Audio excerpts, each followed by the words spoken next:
Sounds good. Good morning. We'll call this meeting to order. April 18th, 2023. Please stand and join us for the Pledge of Allegiance. Pledge of allegiance to the flag.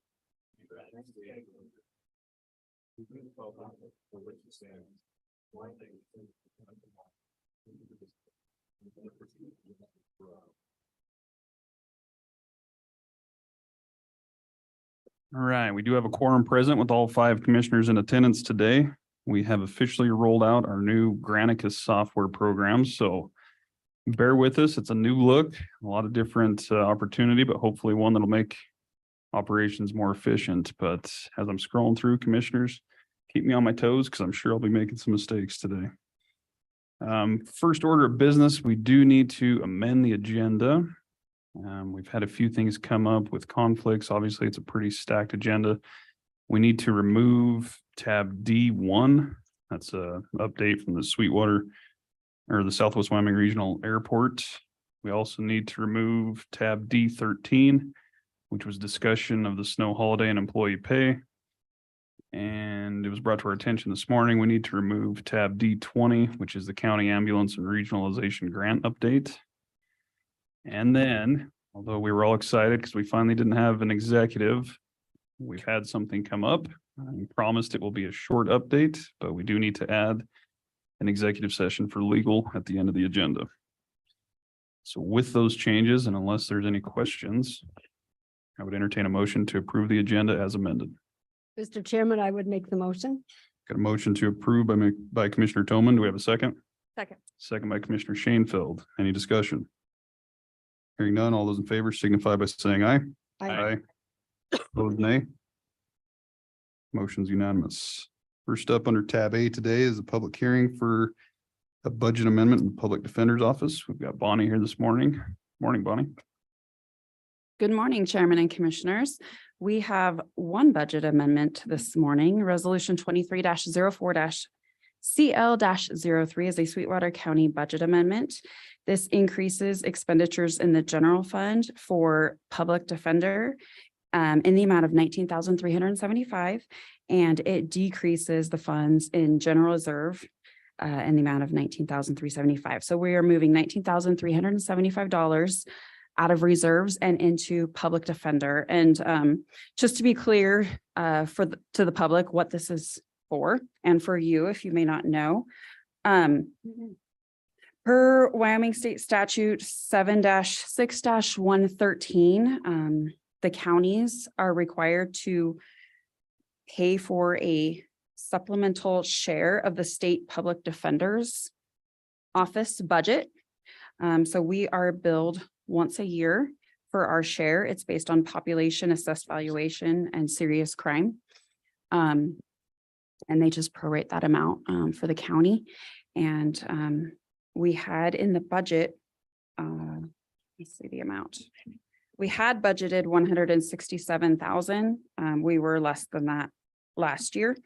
But we are short by this amount, this $19,375, because the amount of our share went up this year.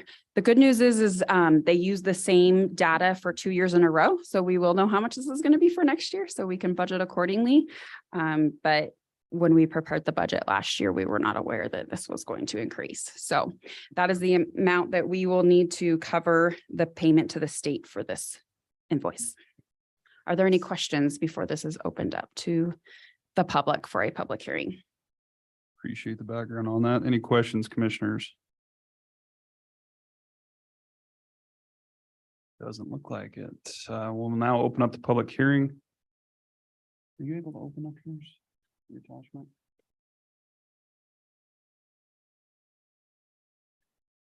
At this time, if there's anyone from the public online or in the audience that would like to speak to this resolution, now is your time.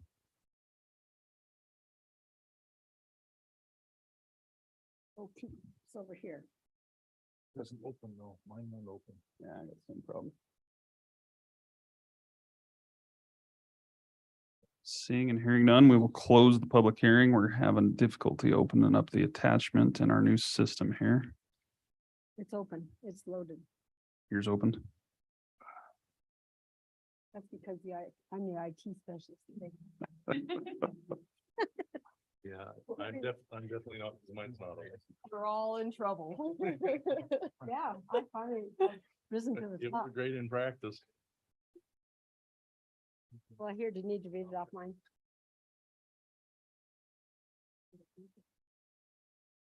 I think I've got it here, but, Oh, you don't need to see it. are we good to move forward, commissioners, or do we need a break to get this? Okay.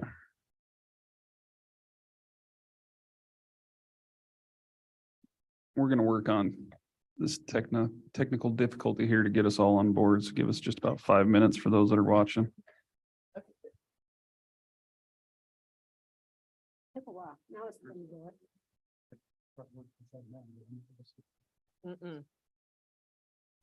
I logged into my. Double click Granite on it. user. There's nothing in it. There was stuff in it yesterday. Mine worked great this morning. Yeah, I was on it all morning. I just logged in. I was on it with my other computer. A website, so I can pull it up. Yeah. This one I got on and it doesn't have any, like, there's no agenda, there's no meeting. Oh, nothing. really? I'm like, uh-oh. See, mine's got the agenda, but it just won't open the hyperlinks. That's it. None of the attachments will open, so. It won't? With mine open, I don't know. Cindy helped me the other day though, so. Yeah, yours started out doing what mine did, but then yours actually started the buffer and it. Shouldn't it, I mean, came even off. if I log Mine- in though. mine still Granite did is, that. right? Oh. Is yours is open? Your Granicus is, that's good. Had to expect this at some point.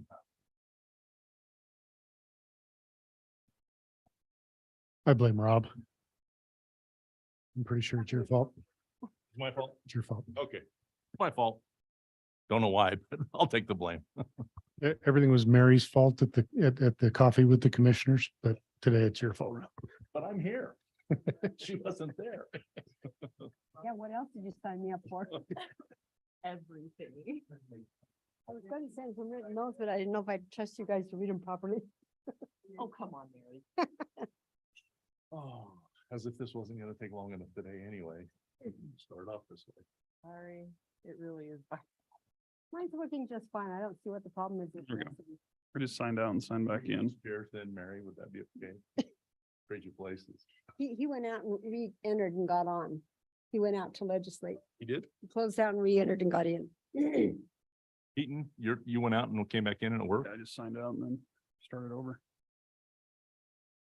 Well, let's try that.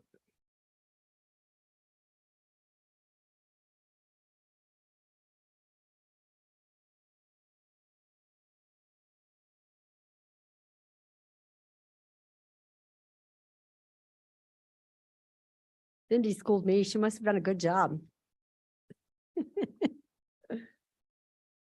The Granicus helpline, they didn't have a clue how to get to this page.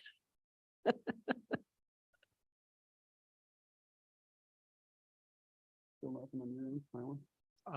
I'm on the public network and I was able to get on. I wasn't able to connect to the private network at all. But everything's working on my end right now. But she said that mine was on the public one and that's why it wasn't working. But yours is working on the public one. But I rebooted my computer and relogged into everything too, so. Because everything was working in the office. Who wrote this?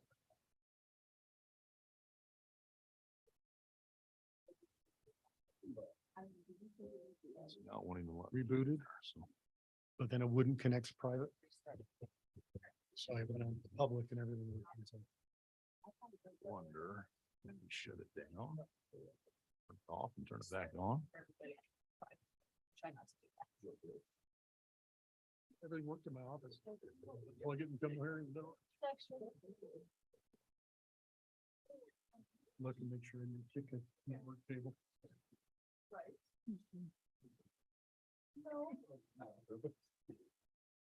you have something I don't, so.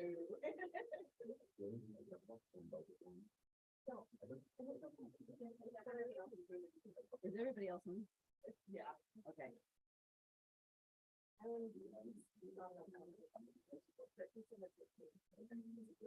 It's that long.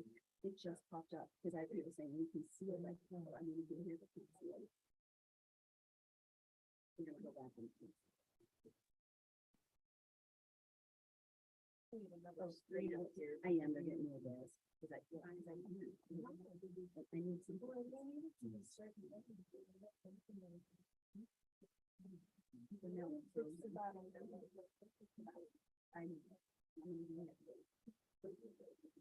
Oh, boy.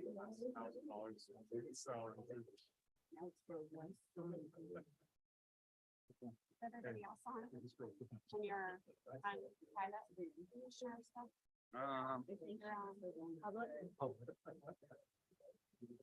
But logged into the guarantee budget. Mine's on private.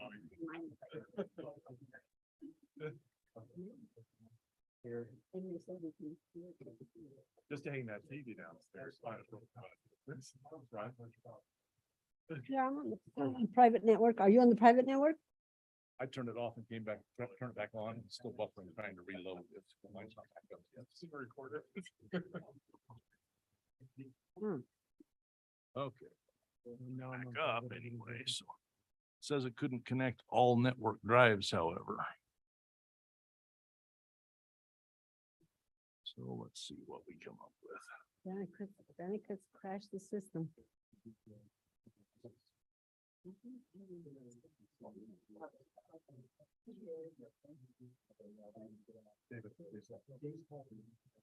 Oh.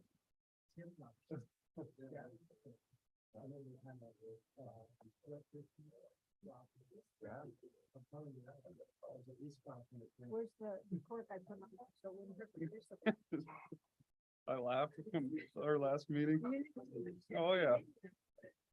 You weren't here though to experience it, so I didn't want to comment until you were back. I forgot about it. That's better. It's like that sharp crack. You gets me right in the ear. Attention. Well, Right now, yes. I don't want to have them. I think you should at least try one. I want to see how it sounds. I'll bust it out today. Oh. But Oh, okay. The only thing that. There's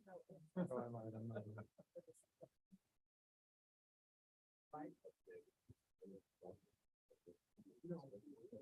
This is what it did the last time. It wasn't an internet thing, so. you look, Rob. No, Like, well, and it was there, yeah. it won't connect to the network, it won't connect to the internet. Well, the network has something to do with that. They have to like. Is there a red thing down there on one of those And updating of the teams you don't want? So, see, and I don't even know where the hell that's going. Many. Oh, it popped up. wireless stuff That's being in the room. Can't get rid of it, so. I'm the only one that's running today. I want you to note that for the record. To say if my part comes up or. I shut down, Tim, and tried to turn it back on. I cannot get to my M drive and this Teams window keeps popping up in the way. And they When I said they'll when I push go it to in try there and to get see if where I can get to my M drive. I don't have access to my drive, so. Yeah. I used the link just so you know that you sent in the email.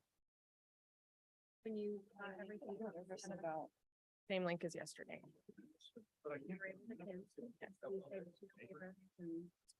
No, I just used the same link today. Okay, county website. And then just go down to the. You need your M drive. I can go in wherever. I usually do it through the M drive. But I'm on. So the- go in on the network and on the M drive. Weird. I'm gonna restart again. Just remove Then it. you can follow along. Okay. Or you should- Until we figure out. should be.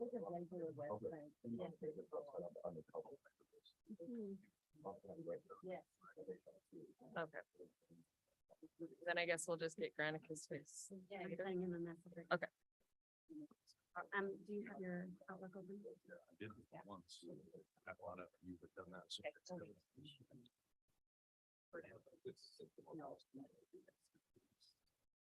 The long-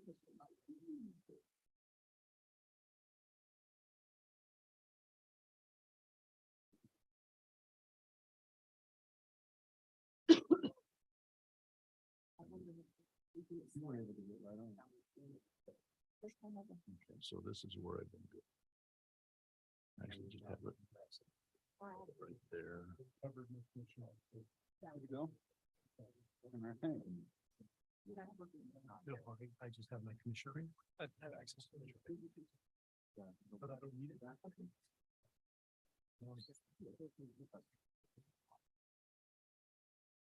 Baxter, Let's- Rick Baxter, BOR.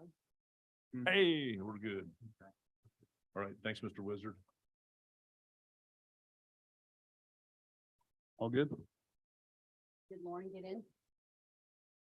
I got, no, but she had to email, but I have the agenda up Okay. Can I, outside of Granicus. I'm on public, I can't access private, Huh? and I can't access my drive. Got all sorts of- So I'm on the internet. and I'm on public, but I can't access it.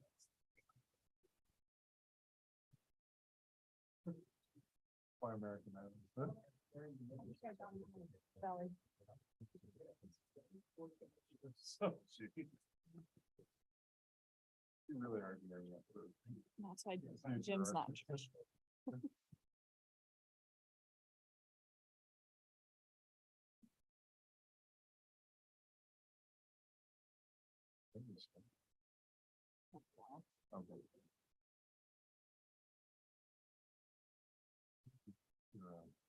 Only got one. Huh? As long as we got one.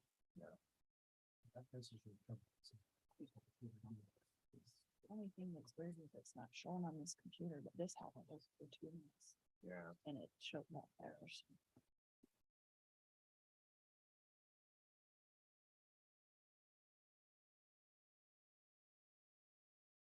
I'm already in, we fixed it.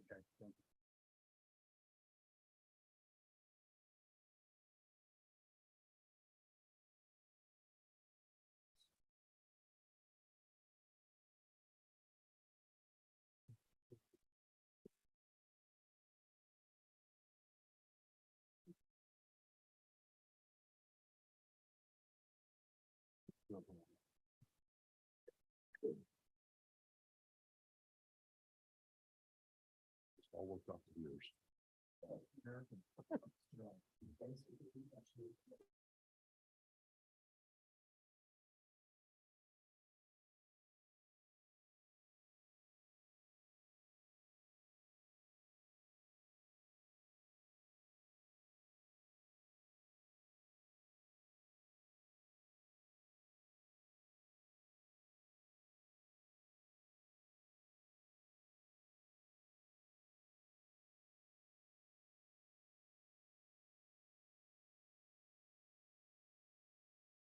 Yeah, so now I can just.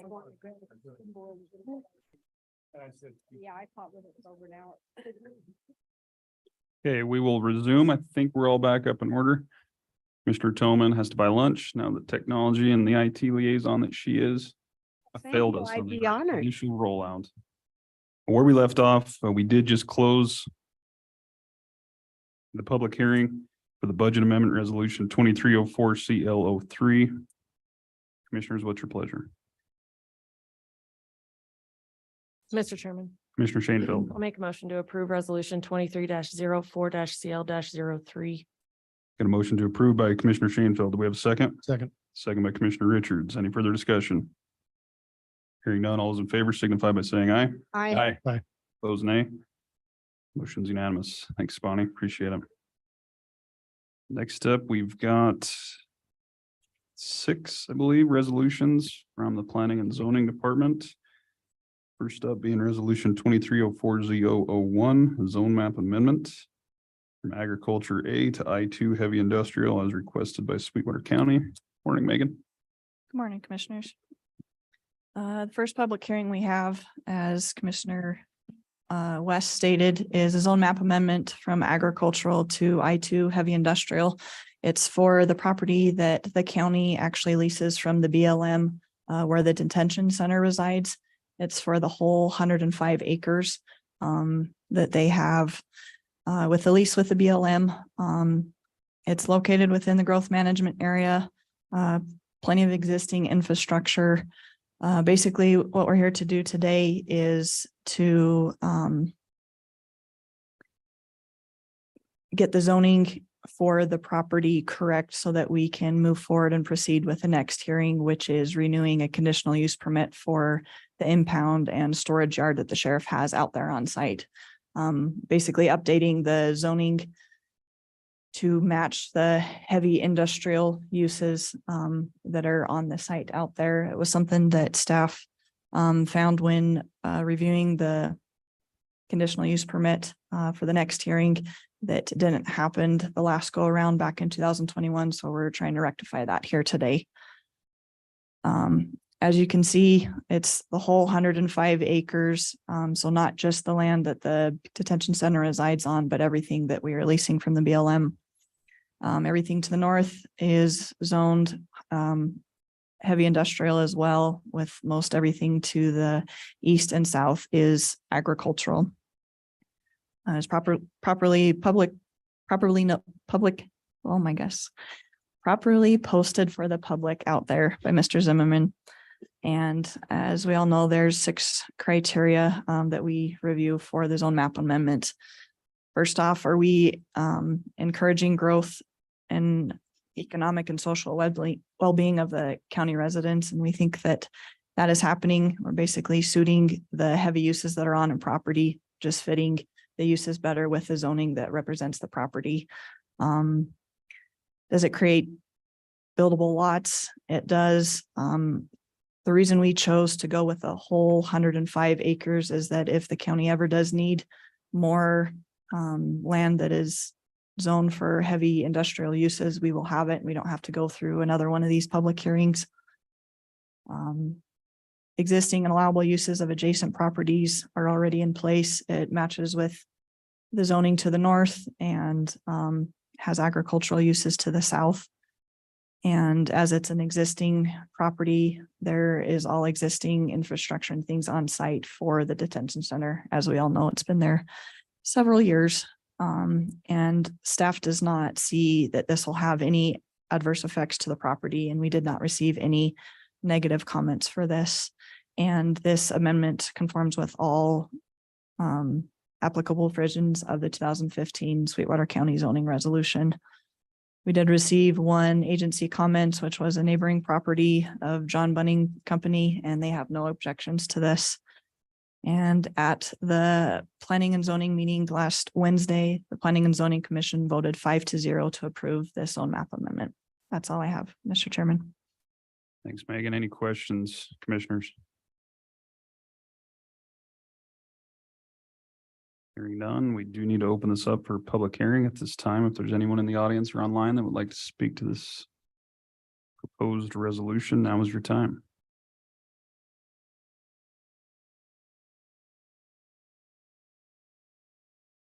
Hearing and seeing none, we will close the public hearing. And commissioners, what's your pleasure?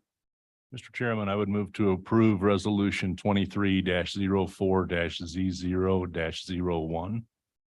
You have a motion to approve by Commissioner Slaughter. Do we have a second? Second. Second by Commissioner Richards. Any discussion? Hearing none, all those in favor signify by saying aye. Aye. Opposed, nay. Motion is unanimous.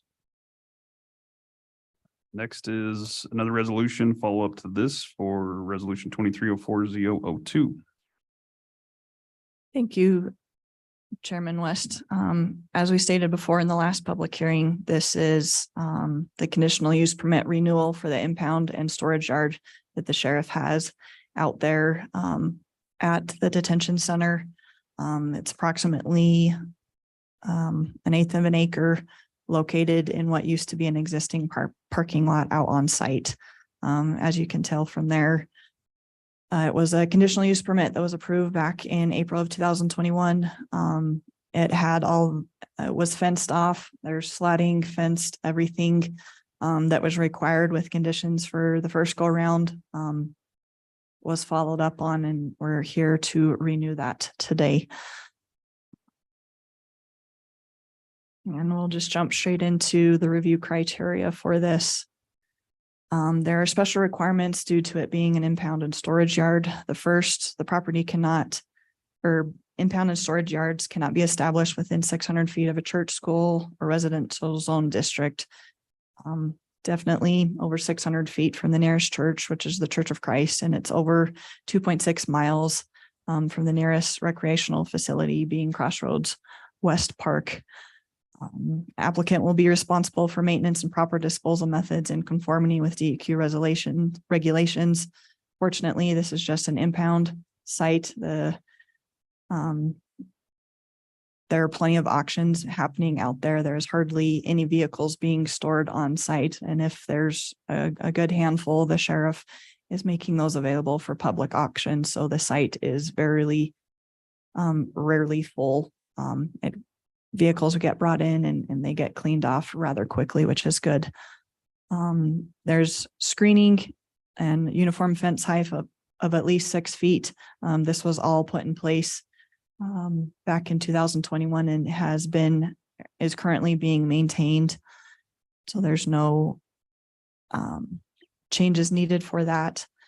Another special criteria is that you can't stack any vehicles. Again, sheriff has no intentions of doing this. They want to get the cars in and out as quickly as possible. So we're good there. And they aren't required from YDOT to have a business license for this, something that I found out because they're a governmental entity. They actually don't need this license. Only the people bringing the vehicles to the property actually need the valid license with YDOT. So something that I learned and wanted to make a record there. And last but not least, typically with an impound and storage yard, per our regulations, they're termed at 2 years or for a time that the board deems acceptable. The applicant and staff and also the Planning and Zoning Commission are asking for this specific permit to be renewed indefinitely. The sheriff's office is not going anywhere, and it's something that they'll use on a very regular basis. So that is one of the conditions that was added to this resolution. Again, only had one agency comment come in from John Bunning Company. They have no objections at all.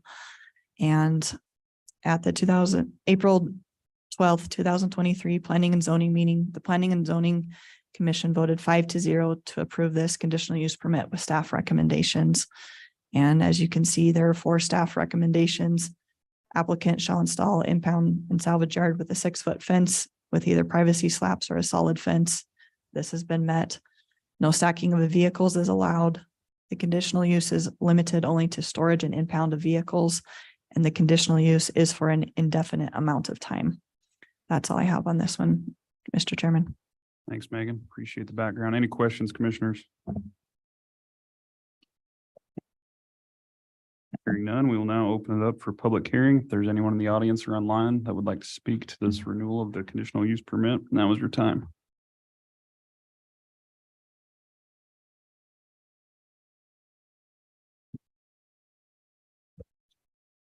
Seeing and hearing none, we close the public hearing. Commissioners, what's your pleasure on resolution 2304-002? Mr. Chairman, Commissioner Richards. I'd like to move the adoption of resolution 23-04-0-02 for approval of a renewal for a conditional use permit for an impound and storage yard as requested by Sweetwater County Sheriff. Thanks, Commissioner. We do have a motion to approve by Commissioner Richards. Do we have a second? Second by Commissioner Shanefield. Any discussion? Hearing none, all those in favor signify by saying aye. Aye. Aye. Opposed, nay. Motion's unanimous. Next is a request to approve resolution 2304-003. Looks like we've got Eric here. Good morning, Eric. Good morning. Thank you, Mr. Chairman. So the next applicant is YDOT and property owner is the BLM. And the section that we're looking at is northeast quarter, southeast is section 17, township 13 north, range 108 west. So it's near milepost 36 along Highway 530. And the current zoning is agriculture. Green River Response, and it's YDOT. They're requesting a conditional use in the ag district for the purposes of for contractors hired by YDOT. Will use this site for stockpiling and production of paving asphalt for use on YDOT construction projects. Site will only be used when there's a construction project in the area along Highway 530. And the site will be operational 5 days a week, 16 hours per day. Duration of the plant site is considered variable at this time. As you can see on the screen, this is the location right off of 530, just right off the highway there. And it's in a already developed site. There's aerial photography of the site. And as you can see on here with the site photos, the posting of the property as per our statute and our requirements. And then this will be very similar to the next hearing because it'll be also another asphalt plant. But the applicable provisions of the comprehensive plan, this will provide materials for highway projects off of 530. We do not see any adverse effects on adjacent properties. As you can see, based on the aerial photography, there's nothing located in the vicinity of it, so don't see any issues with that. They will have to maintain a DEQ air quality permit. And we do not see undue traffic congestion associated with it, and we don't see any public health, safety, or welfare concerns. And as far as conforming to the applicable provisions of the resolution, that's why we're going through the conditional use process. We have received no public comments or agency comments, Mr. Chairman, and that's all I have. And at the April 12th Planning and Zoning, the Planning and Zoning Commission voted 5-0 to approve this conditional use permit. That's all I have, Mr. Chairman. Thanks, Eric. Any questions, commissioners? Mr. Chairman, if I could. Commissioner Slaughter? Eric, in driving around the county, I've seen other areas that this has been done. Are there many other of these areas where this has been done? I just went down to the gorge over the weekend. There's one off to the right side there after you go past the Blacks Fork.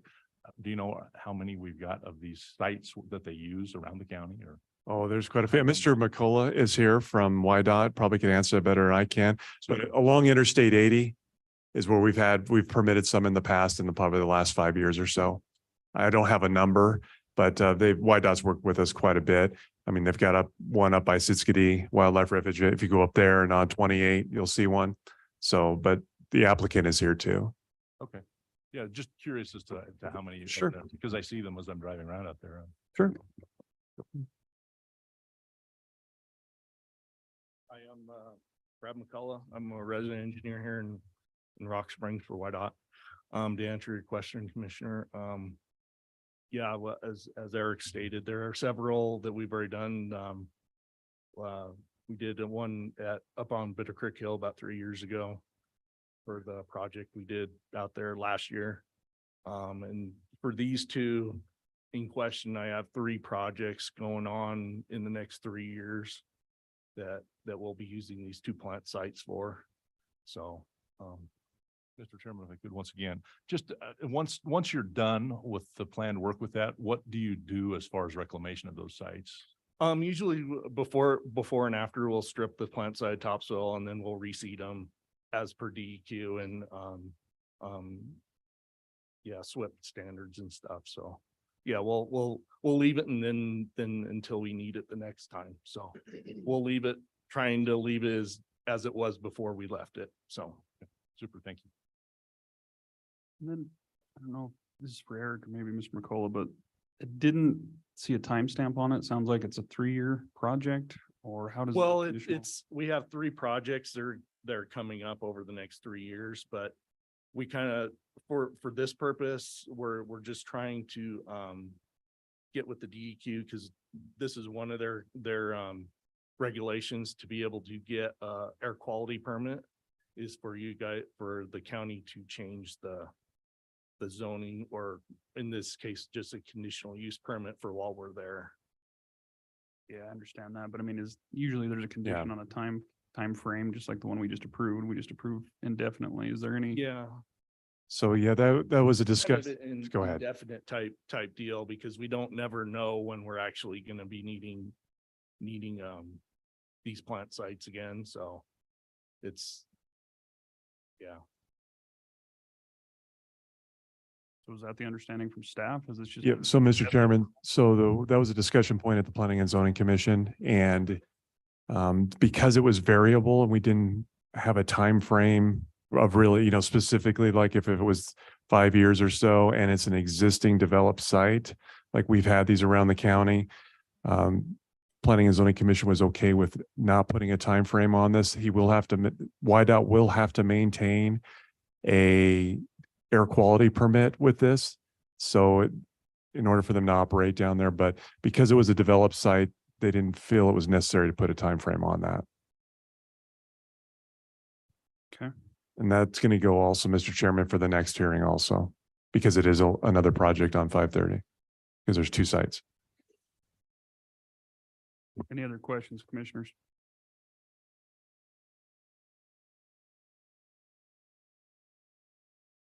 Okay. Thank you, Mr. McCall. Appreciate it. At this time, we will open up a public hearing on this request. It's conditional use permit for an asphalt plant. Is there anyone in the audience or online that would like to speak to this resolution? Now is your time.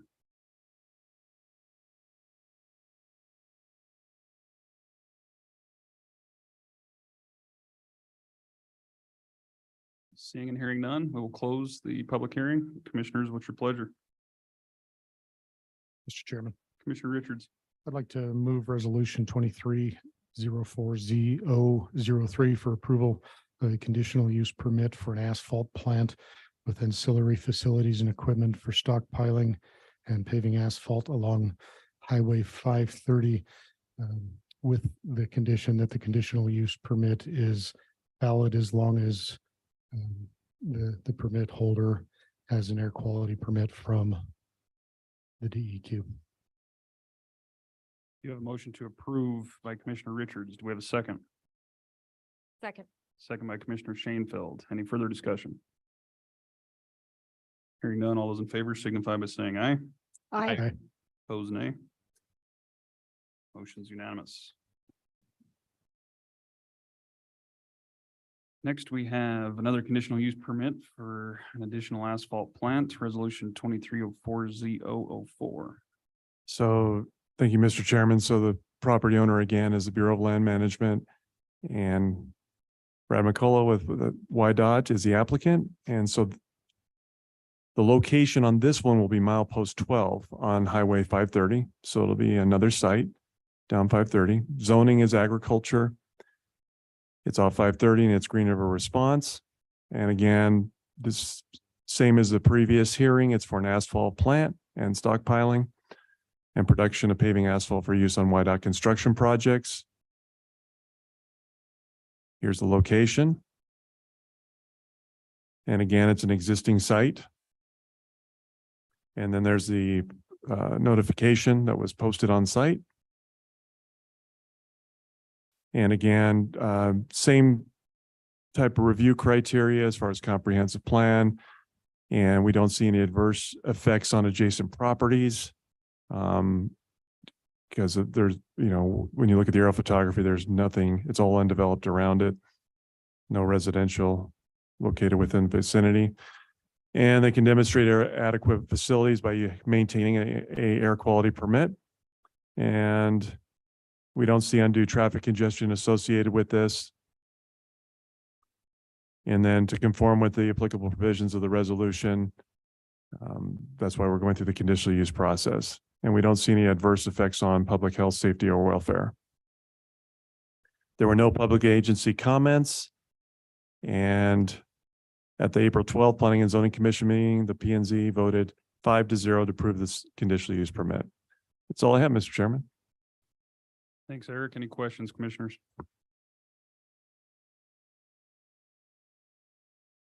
So I have a concern based off, these are only, not even 20 miles apart from each other as far as traffic congestion goes, and you guys still felt comfortable that that shouldn't. We don't, with what's anticipated, we don't see anything. Unless the applicant, we haven't had issues in the past with these types of sites in the locations, but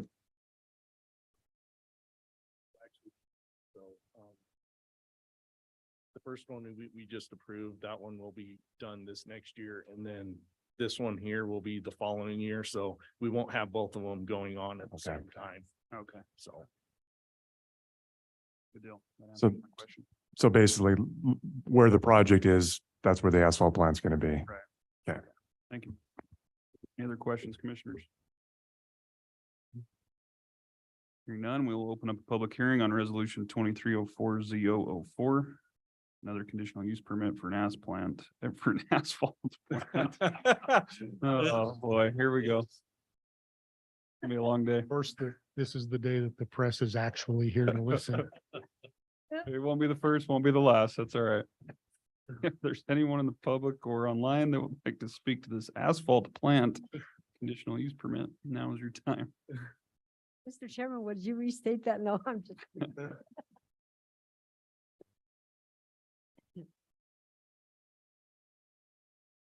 Seeing and hearing none, we will close the public hearing. And commissioners, what's your pleasure? Mr. Chairman, Commissioner Richards. I'd move resolution 2304-004 for the approval of a conditional use permit for an asphalt plant with ancillary facilities and equipment for stockpiling and paving asphalt along Highway 530 with the added condition that the permit is valid only as long as YDOT holds an air quality permit from the DEQ. You have a motion to approve by Commissioner Richards for an additional conditional use permit for the AS plant. Do we have a second? Yes, that one was intentional. Second. Second by Commissioner Shanefield. Any further discussion? Hearing none, all those in favor signify by saying aye. Aye. Aye. Opposed, nay.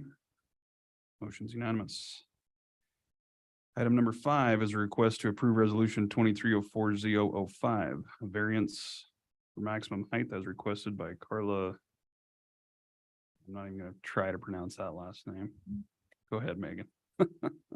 Thank you, Mr. Chairman. Again, this is going to be kind of a two-part public hearing. The first is a variance needing to be approved in order for the conditional use permit, which is the next hearing to get approved. The property owner is RBH Idaho LLC, and the applicant is Carla Schuschner with SAC Wireless on behalf of Union Wireless, who is actually owner of the tower. It's for approximately a 1,700 square foot lease tract of land that's located. If you guys know where White Mountain Mining is, it's just on the vacant track north of that, almost all the way to the north. There, as you can see in the zoning map here, the excuse me, current zoning is commercial. This also resides within the growth management area. Infrastructure that exists is the county road, Gookin White Mountain, which runs right in front of the property. Fire district number 1 is a responder, and Rocky Mountain Power also service the site as well. Back in April of 2017 is when this original 50-foot cell tower was approved and allowed to be constructed. The reason we're here today is Union Wireless is wanting to extend the height of that tower by 20 feet. Per our zoning regulations, the maximum height of any structure within a commercially zoned district is 50 feet. Therefore, we need to get a variance for the additional 20 feet that they're looking to add to this cell tower. The reason in which they're looking to add this 20 feet is to improve the network. It's going to be a 2-part phase in which they'll extend the height of the tower, the 20 feet, and also upgrade most of, if not all, the existing equipment on that. We do have Cynthia Vandermark, who is with SAC Wireless here today, and she can go into more detail if you guys choose a little bit later here in the meeting. As you can see, it's mixed zoning in the area, commercial zoning kind of to the north, and light industrial is located to the south here. We did go back. One of the things that came up in the planning and zoning meeting was how far is the distance from the tower to the nearest sort of residential structure. If we go back to the aerial here, you can see that the tower's here, and then there's a couple mobile homes just north of that property. It's not something that staff can go in and get a distance for, but using the aerial and GIS, we were able to get a rough distance of about 70 feet. So I did want to make that known to you guys. It was of concern to the Planning and Zoning Commission, just the closest distance if the tower were to fall. These towers are constructed in a manner that if they were to fall or get blown over, they actually collapse on itself and not, they're engineered so that they don't fall. It's more just kind of collapsing, more like a skyscraper on top of itself. So this is the existing site plan that was provided, showing the leased area and the access that was needed to put in the last go around back in 2017 per conditions for the conditional use permit at that time. And on this, it's showing the elevation plan view of it. Everything in orange is going to be upgraded equipment on this. We can go into more detail if you guys so choose. I'll let the applicant do that as they're the professionals in that side of things. They can explain it better than I can. But again, we've got public notice posted out here. Looks a little bit different if you go out there today. Fortunately, most of the snow is gone in this area. And there are 3 review criteria for a variance. The first being there are special circumstances or conditions fully described in the commissioner and board's findings, which are peculiar to the land or building for which the variance is sought and do not generally apply to land or buildings in the neighborhood and have not resulted from any act of the applicant subsequent to the adoption of the zoning resolution. The comprehensive plan encourages growth and development to continue in an orderly manner. Union Wireless is trying to provide better coverage for the residents within Sweetwater County. And in order to provide this better coverage, they are also wanting to keep downtime to a minimum, hence making this a 2-phase project and also increasing the height by the requested 20 feet. Criteria number 2, for reasons fully set forth in the commission and board's findings, the circumstances or conditions are such that strict applications of the provisions of the Sweetwater County zoning resolution would deprive the applicant of a reasonable use of the land or building, and granting the adjustment is necessary or reasonable use thereof, and the adjustment as granted is the minimum adjustment that will accomplish this purpose.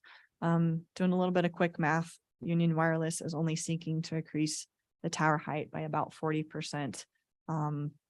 The top of the tower is 20 feet taller than what's out there. Antennas are going to add about 2 feet to that, but per Sweetwater County zoning regulations, antennas are actually exempt from requiring any construction permits. What we care about is the top of the tower. Antennas can go taller and larger depending upon what type of antenna gets added or upgraded at that point in time, but that's not something that is required to have a construction permit with our office. So I do just want to make that known there. And then the last criteria is the granting of this resolution, this variance is in harmony with the general purpose and intent of the zoning resolution, and that will not be injurious to the neighborhoods or otherwise detrimental to the public welfare. One of the conditions that was approved back in 2017 with zoning resolution 17-04-ZO-02. One of the conditions for approval was the communications tower and accessory buildings were to be painted a color that blends in with the surrounding and natural environment. Staff would recommend this stays a condition, that the extension is also painted that color, trying to camouflage just that there's a cell tower in the area. Most of the time you see a cell tower, it's on the higher peak, top of a mountain, anything like that. There are certain places within the county to provide better coverage that they do need to be a little bit closer to residential neighborhoods. This is one of those locations. We did receive one comment from the city of Rock Springs, Kathy Green, city planner. She has no issues. The tower height is less than the distance to the adjacent city boundary. And there was one staff comment that was added to this variance in it. If the height of the tower is to increase again above the proposed 70 feet, the applicant would need to go through the variance and conditional use process again, basically stating that you can't just keep increasing it. The height, maximum height that they can go right now is 70 feet. This variance and condition was approved by the Planning and Zoning Commission last week and was voted 5-0 with the staff recommendations. That's all I have, Mr. Chairman. Thanks, Megan. Any questions, commissioners? Yes, I do have a question. I know it's not required, but did they have to put any kind of beacons or lighting on that? Because I believe it's under 200 feet. They don't have to, right? It's under 200 feet, so there is not a requirement for that. If it goes above the 200 feet, that is a requirement for the FA. And then that's why you see towers 197 feet because the antennas will go above it so that they stay below that threshold. They're very difficult to see though from the air if anybody would happen to fly. That's too low to fly, but I mean, at 197 feet, that could be an issue. That was one of my questions was, I think it shows 72 feet, but you already answered that with the antennas being exempt. I assume, I mean, it was probably over-engineered when it was originally built for the 50 feet. So add another 20 feet, I would naturally assume that's been discussed, but. Yeah, Mr. Chairman, and we received engineering structural drawings on that, even though we don't enforce the building code. Mm. And just for your information for the new commissioners, you're probably wondering why we're doing a variance on a cell tower. We don't have cell tower regulations right now. So when they do exceed it in a residential zone district, they have to go through a variance process.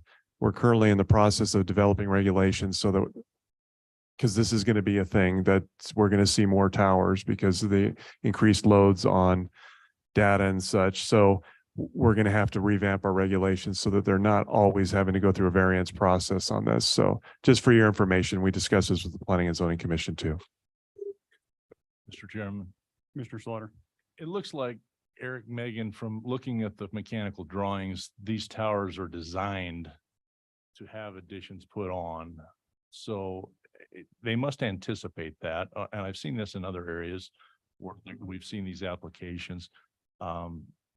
This is probably a question for the applicant, but do they anticipate in the near future having to increase height, or I'm sure it's cheaper to increase height than it is to build new towers.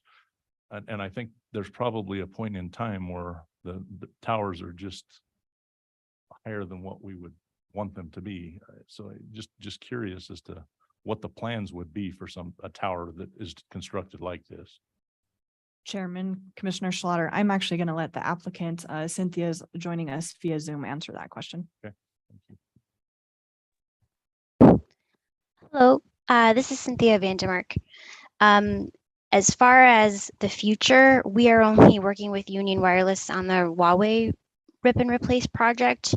However, this tower, once these two phases are complete, there will be room for an additional co-location. So it will depend on that carrier's RAD requirements, which is the antenna height. But at this time, I wouldn't be able to speak to that. Thank you, Mr. Chairman. Cynthia, I have a quick question. We had one of these come up in a different office I served, and it was right in the middle of town, and you'll travel different areas throughout Wyoming, like in Pinedale, for instance, they have a giant tower up there, and they've kind of camouflaged it to make it look like a pine tree so that it blends in with the environment. I realized the condition that Megan just described was, painting the buildings to try and match the surrounding environment, so to speak, but it ended up passing on that situation. Or not passing because they said that it wasn't engineered to handle the weight of, making it look like extra branches and things. I'm curious in your experience if that's been a requirement elsewhere and or the complications that might add to this situation. I've seen it go both ways.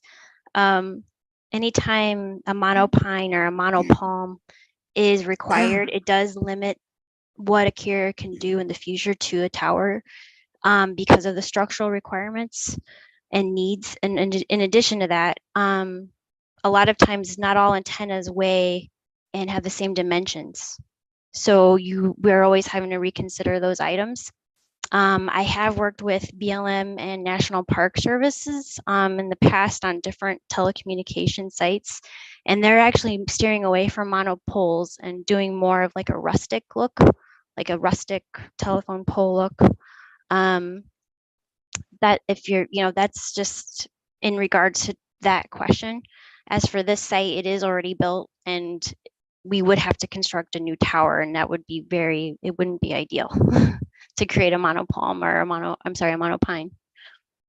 No, that's good. I appreciate the feedback. Is more after, curiosity. I realize it's already there, so going back and adding additional requirements may be a little challenging, but I appreciate the clarification. Any other questions, commissioners? Thanks, Cynthia. At this time, we will open it up for a public hearing on resolution 2304-005, variance for the existing cell tower. Is there anyone in the audience or online that would like to speak to this issue? Now is your chance.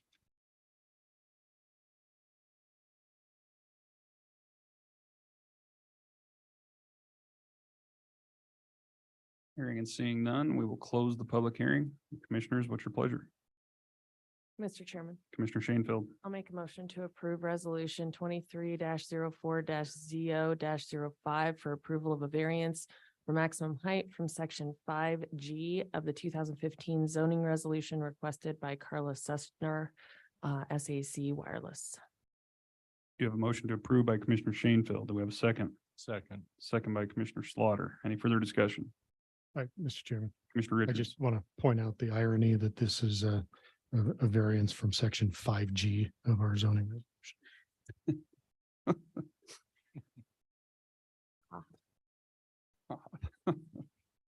Very good. We do have a motion and a second on the table. All those in favor signify by saying aye. Aye. Aye. Aye. Opposed, nay. Motion's unanimous. The final request, item number 6. Resolution 2304-006, conditional use permit for an existing cell tower.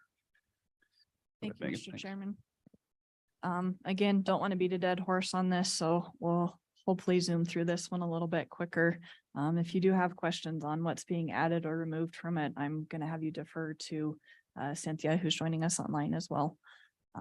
Same location that we've been talking about, basically because we are altering the conditions in which the first conditional permit was approved on. We again need to go through the conditional use process again. We will jump straight to just the tower elevations, just to kind of show what's being added. Again, we spoke of the 2 phases, and you can see the equipment that's being added in orange, equipment that's being removed is shown in purple. Again, site photos were posted as required by Wyoming state statute, and we'll jump straight into the review criteria. Again, this is providing better coverage for the area, so it's consistent with the comprehensive plan. Staff does not foresee any adverse effects on adjacent properties. It's been in service for since 2017, and we have not received any negative comments on this site to date. So that's also important to note as well. Criteria number 3, is it compatible with existing allowable uses? It's zoned commercial. All of our zoning districts have maximum height requirements and certain things like that. That there are certain things that are permitted on the property and certain things that are not. Those that may be a little more out of the ordinary go through this conditional use process, but all adjacent sites are given the same opportunity to do so if they so choose. As it being an existing site, there are adequate public facilities. The access road was required to be established during the first go round of this conditional use permit. There are adequate provisions for maintenance. It's an existing site. Very minimal traffic to the area other than when they're upgrading equipment or just doing their check-ins. Staff does not foresee any adverse effects on the natural environment. And staff also does not see any adverse effects on public health, safety, or welfare. And Staff also believes that this proposed use conforms with the Sweetwater County zoning resolution. We did receive one agency comment again from City of Rock Springs planner Kathy Green. Again, not having any issues with this site. And land use staff has requested, as well as the Planning and Zoning Commission, that we keep the following condition. The extension of the communication tower will continue to be painted a color that blends in with the surrounding natural environment, the same color as the original 50-foot tower was painted. This was voted and approved at the meeting last week by the Planning and Zoning Commission. It was approved 5-0 with the staff recommendation. That's all I have, Mr. Chairman. Thanks, Megan. Any questions, commissioners?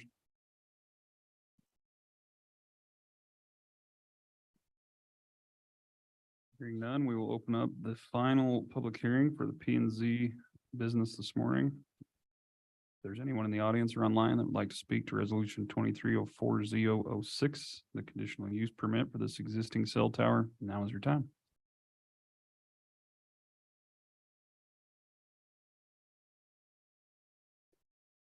Seeing and hearing none, commissioners, what's your pleasure? Or excuse me, we will close the public hearing.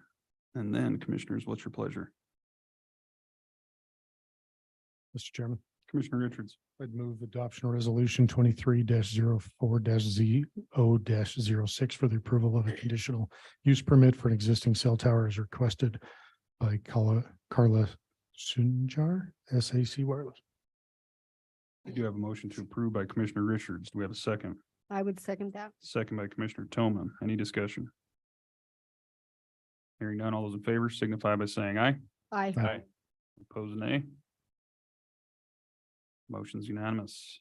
Thanks, Megan. Thanks, Eric. A lot going on. Next up on the agenda is county resident comments and concerns. At this time, it would be appropriate for anyone in the audience who would like to address the governing body on any issue whatsoever. Now is your time.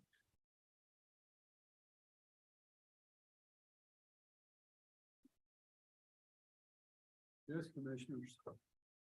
I'm Les Tanner. I owned and operated Buckford Marina for over 50 years. I have several concerns about it. Right now, they're putting everything out of Buckford. There isn't a marina out there anymore. All the businesses are being shoved to Utah. My question is, why is the Forest Service allowing it? The boaters that come in here from all over the state, all over the county, all over from Colorado, Idaho, every place. They come into Buckford. They come in here and they spend money in this town and Green River. They don't do it no more because there's no place to put their boats. There's no gas. There's no pump out. There's no moorings. When I left that gorge in 19, there was a full service marina, 160 slips, gas, pump out, full service shop, full service store. Now we have a bar. We haven't got a shop. We have nothing out there. A lot of these people can tell you that.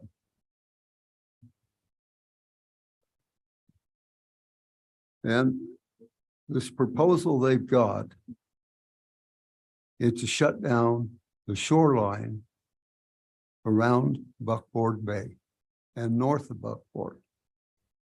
Well, most of these people don't have boats.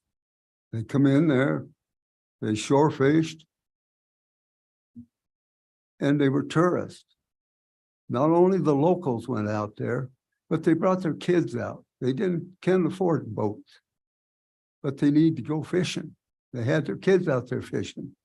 And there was an easy place for them to fish and still watch the kids in a safe manner.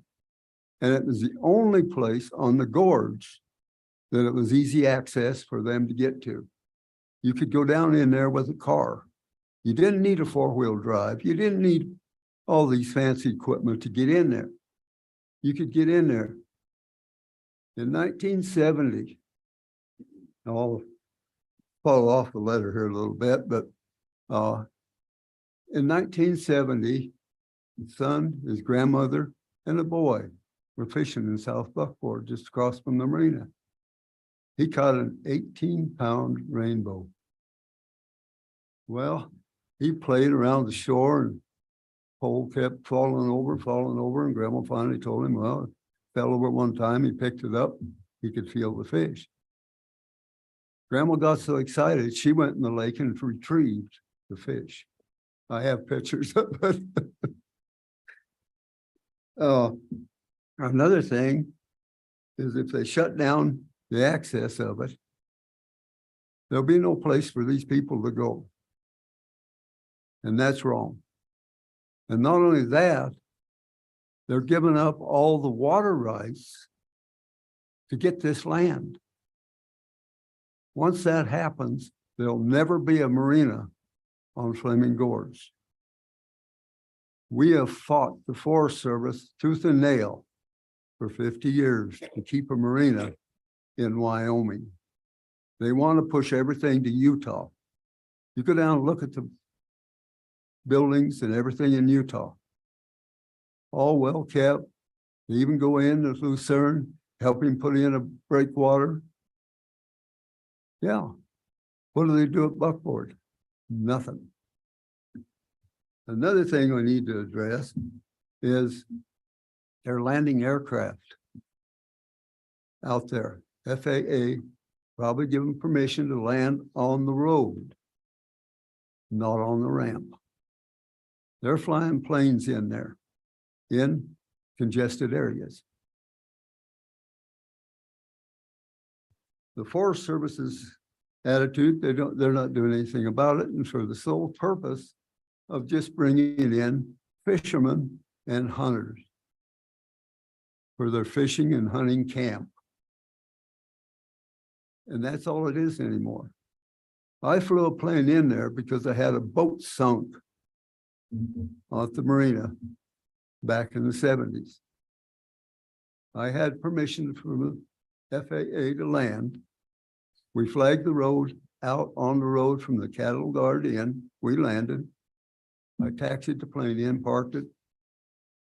The Forest Service told me I had to tear that plane up to fly it, get it out of there, even though I had the permission. That was their attitude. There was no aircraft being landed on that road. Why is it done now? Game and Fish are guilty of it.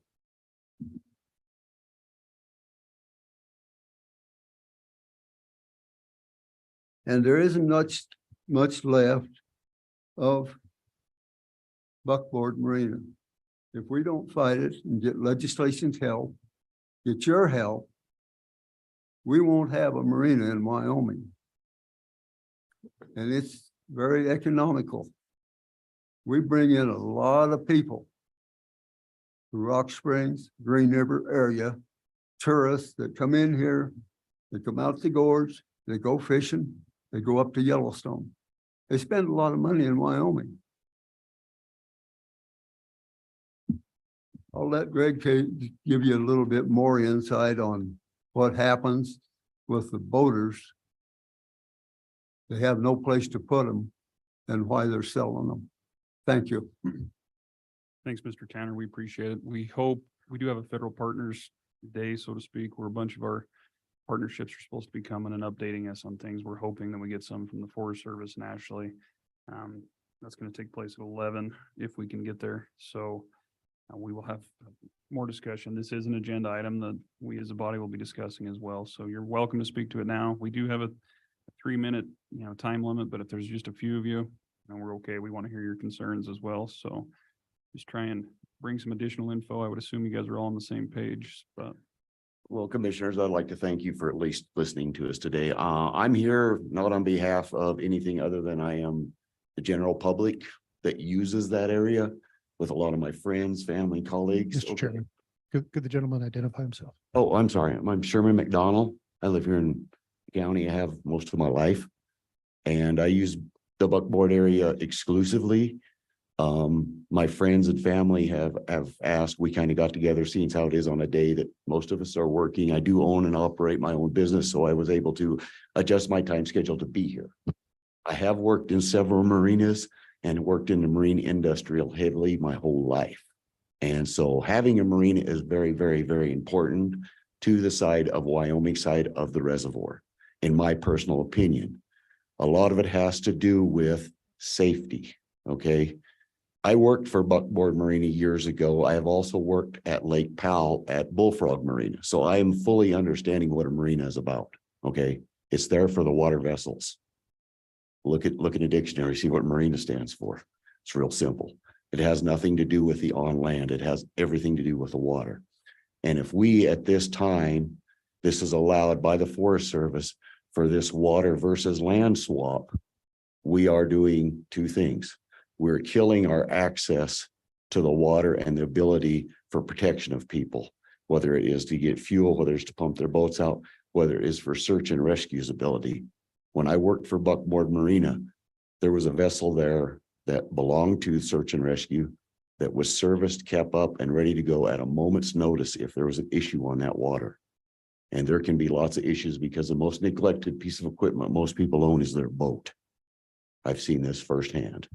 They want it to run and work perfectly when they're on the water. Other than that, they don't care about it. My concern is if we swap this out, we don't have a marina anymore, zero. And trust me, the marina is doing nothing financially for me personally in my personal business, okay? But it is something that is needed within the state of Wyoming for our people here. And we all live here, okay? This is our country. Friends and family, vacation out there. I don't know if you have, we have a lot, as Mr. Tanner stated, a lot of non-residents that use the area also that bring money to the community. And if we allow this land swap thing, this water for land, we're just cutting off their access. Not that the gorge is not a large area, it is, but as Mr. Tanner stated, there's a lot of that gorge that you cannot access with a a smaller SUV vehicle. So with that being said, I would like to thank you for your time. Please take into consideration and do what we can to protect and make it and keep it a marina for our boaters and our fishermen. Thank you. Thanks, Mr. McDonald. Appreciate you coming to address us this morning. Is there anyone else that'd like to come on up, sir? I'm Greg Tanner, Rock Springs. Basically, if they get away with this land swap, they do this land swap, permittee cannot use land or area outside of his permitted area. So if you take the water away from it, where are you going to put the docks?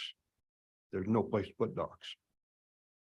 They would have to make some kind of provision to do that, which they're already at their max of 80 acres.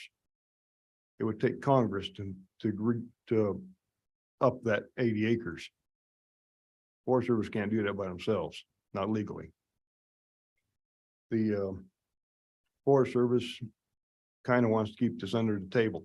I have requested multiple times for a permit, which is supposed to be public knowledge from Buckboard for the Action National Forest Special Use Permit, a copy of it. I have not even got an answer back from them, period. They told, well, only answer I did get was the secretary told me it had to be a government agency. That's dead wrong. And FIB told me that's dead wrong the other day too, yesterday, in fact, I talked to them. I mean, something smells in Denmark. So we need to do something about this. But it's not about Tony as much as it is about the Forest Service letting Tony get away with Tony's doing out there, what Buckboard's doing. Because they're the one to control the permit, they're the one that's supposed to enforce the permit. And I don't see it happening at all. Because in their original permit, they were supposed to have a shop, a store, a pump out, gas, docks. They haven't provided any of that. Their so-called store, from what I understand, is a bar with a walk-in cooler.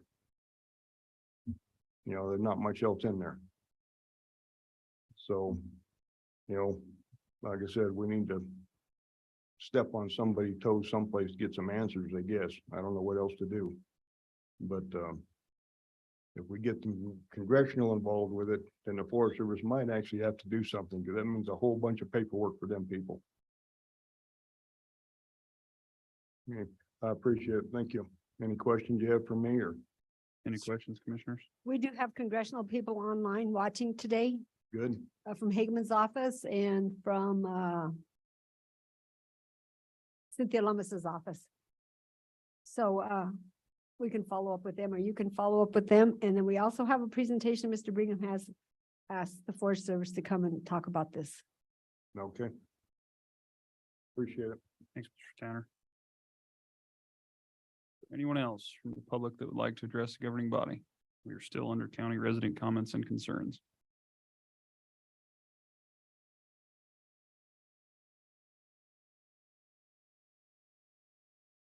Hearing and seeing none, we will now close county resident comments and concerns. That'll move us on to tab C, which is the consent agenda, commissioners.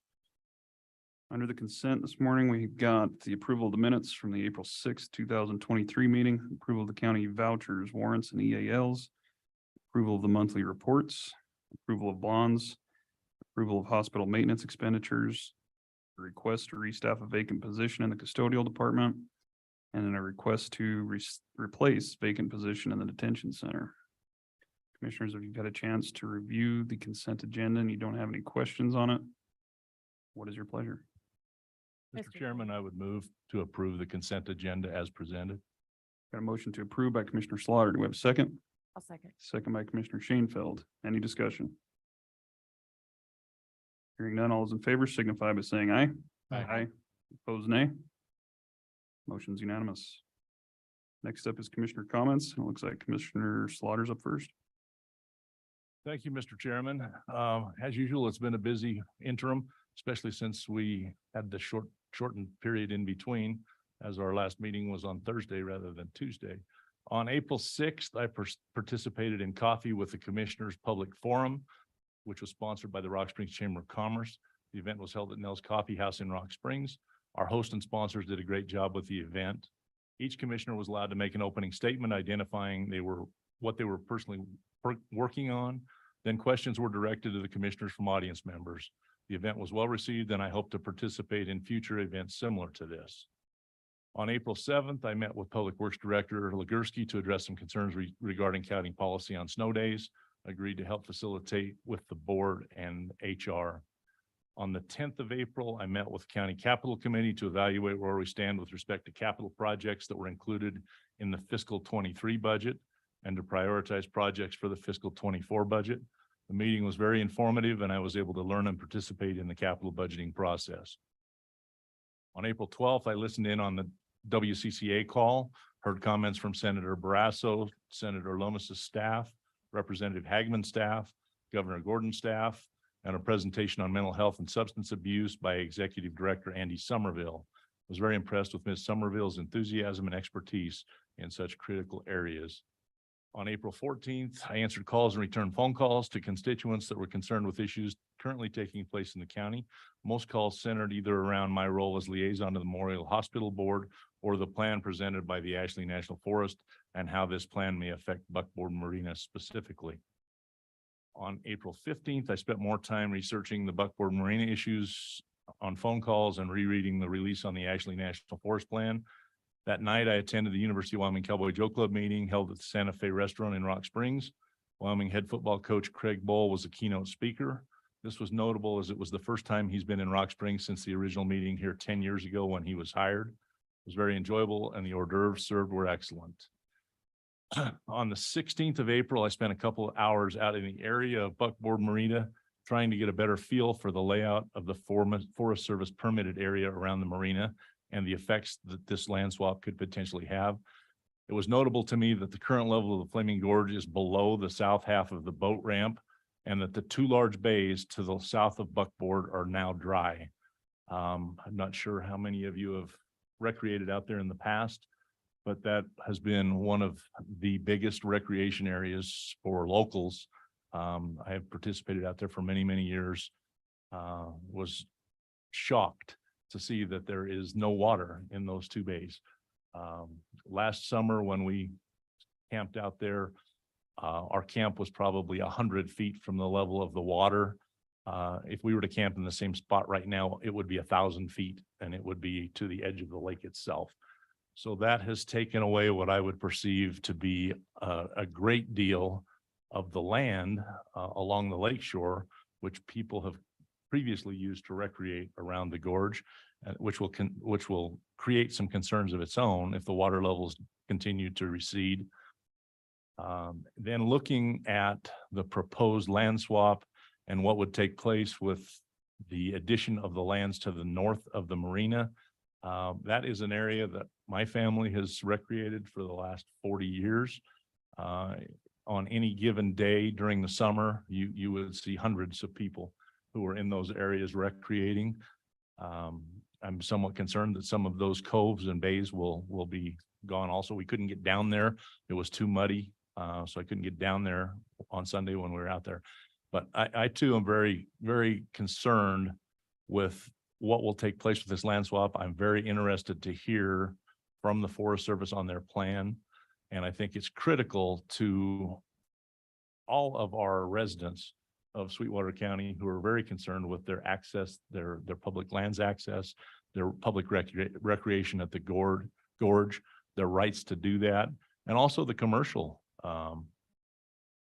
detriment that this could create for the county if this goes forth as I perceive it was written when I read it.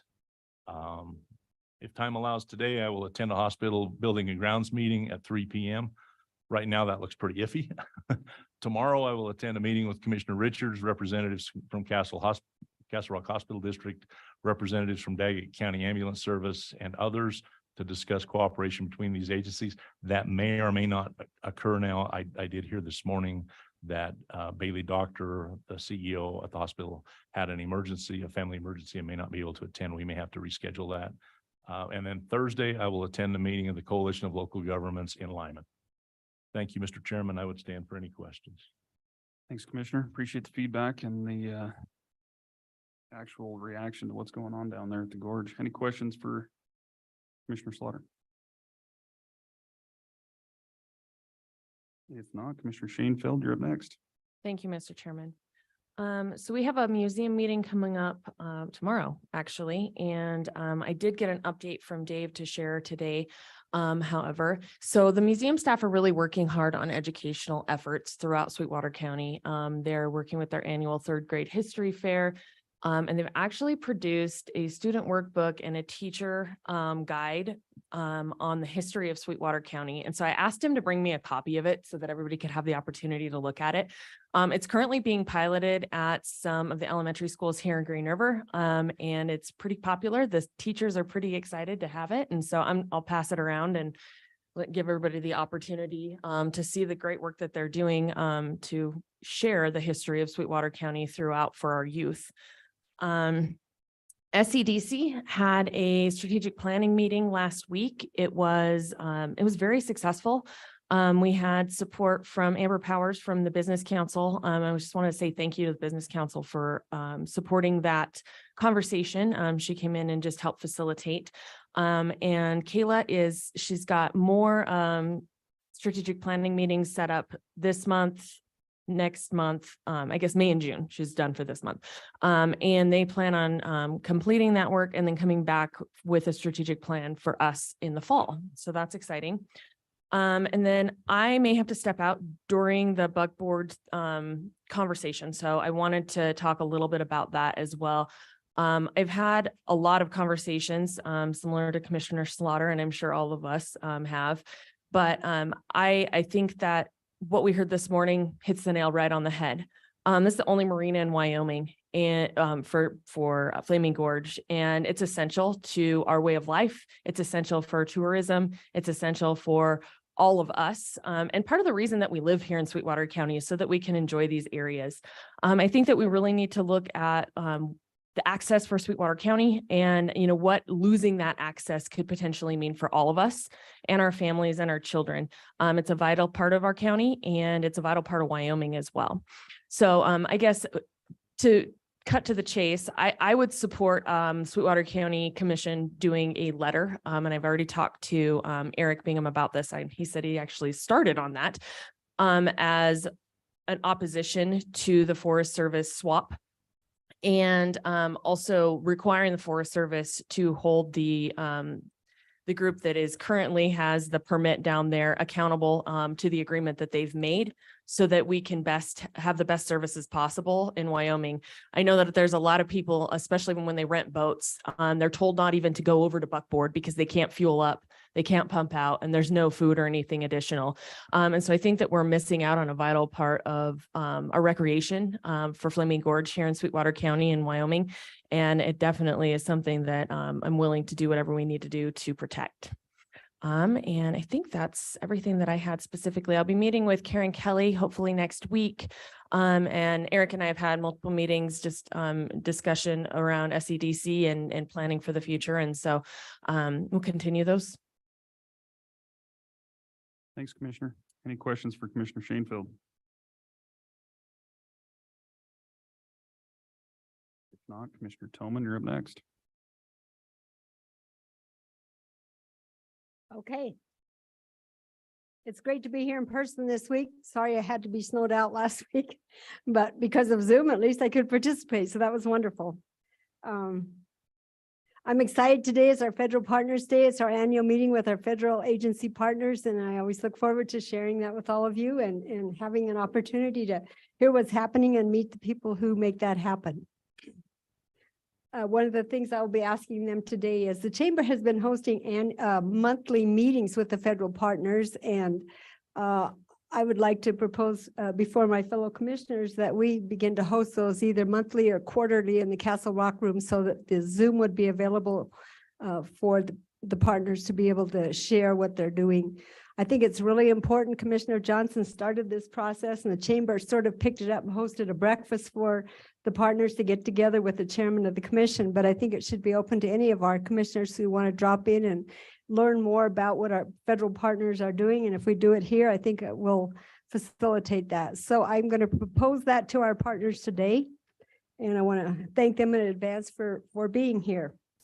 I might have been locked up because of snow, but it didn't slow me down from meetings. Thank heavens for Zoom. On April 6th, where I was on the cooperator meeting for the Pacific Trona EIS, and their technical report, which is still pre-decisional, I have sent to the commissioners. So if you have questions, I would say talk to Eric.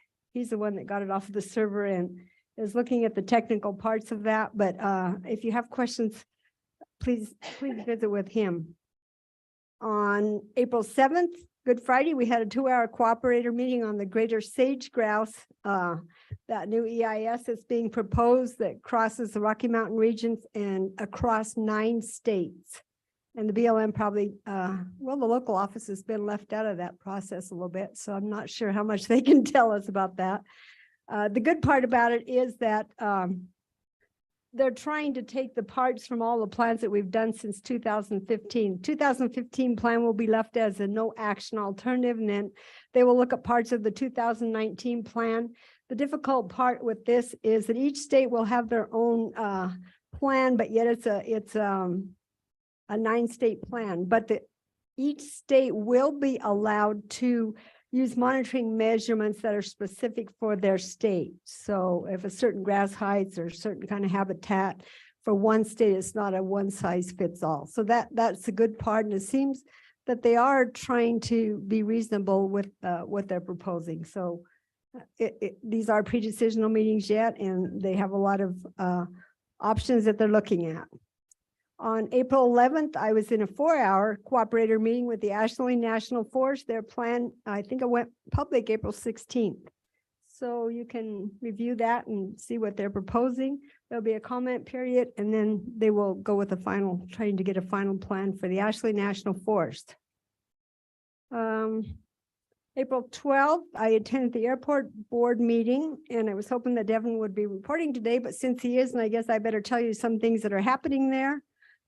They are looking at updating the lighting at the airport, getting contracts or designs in place.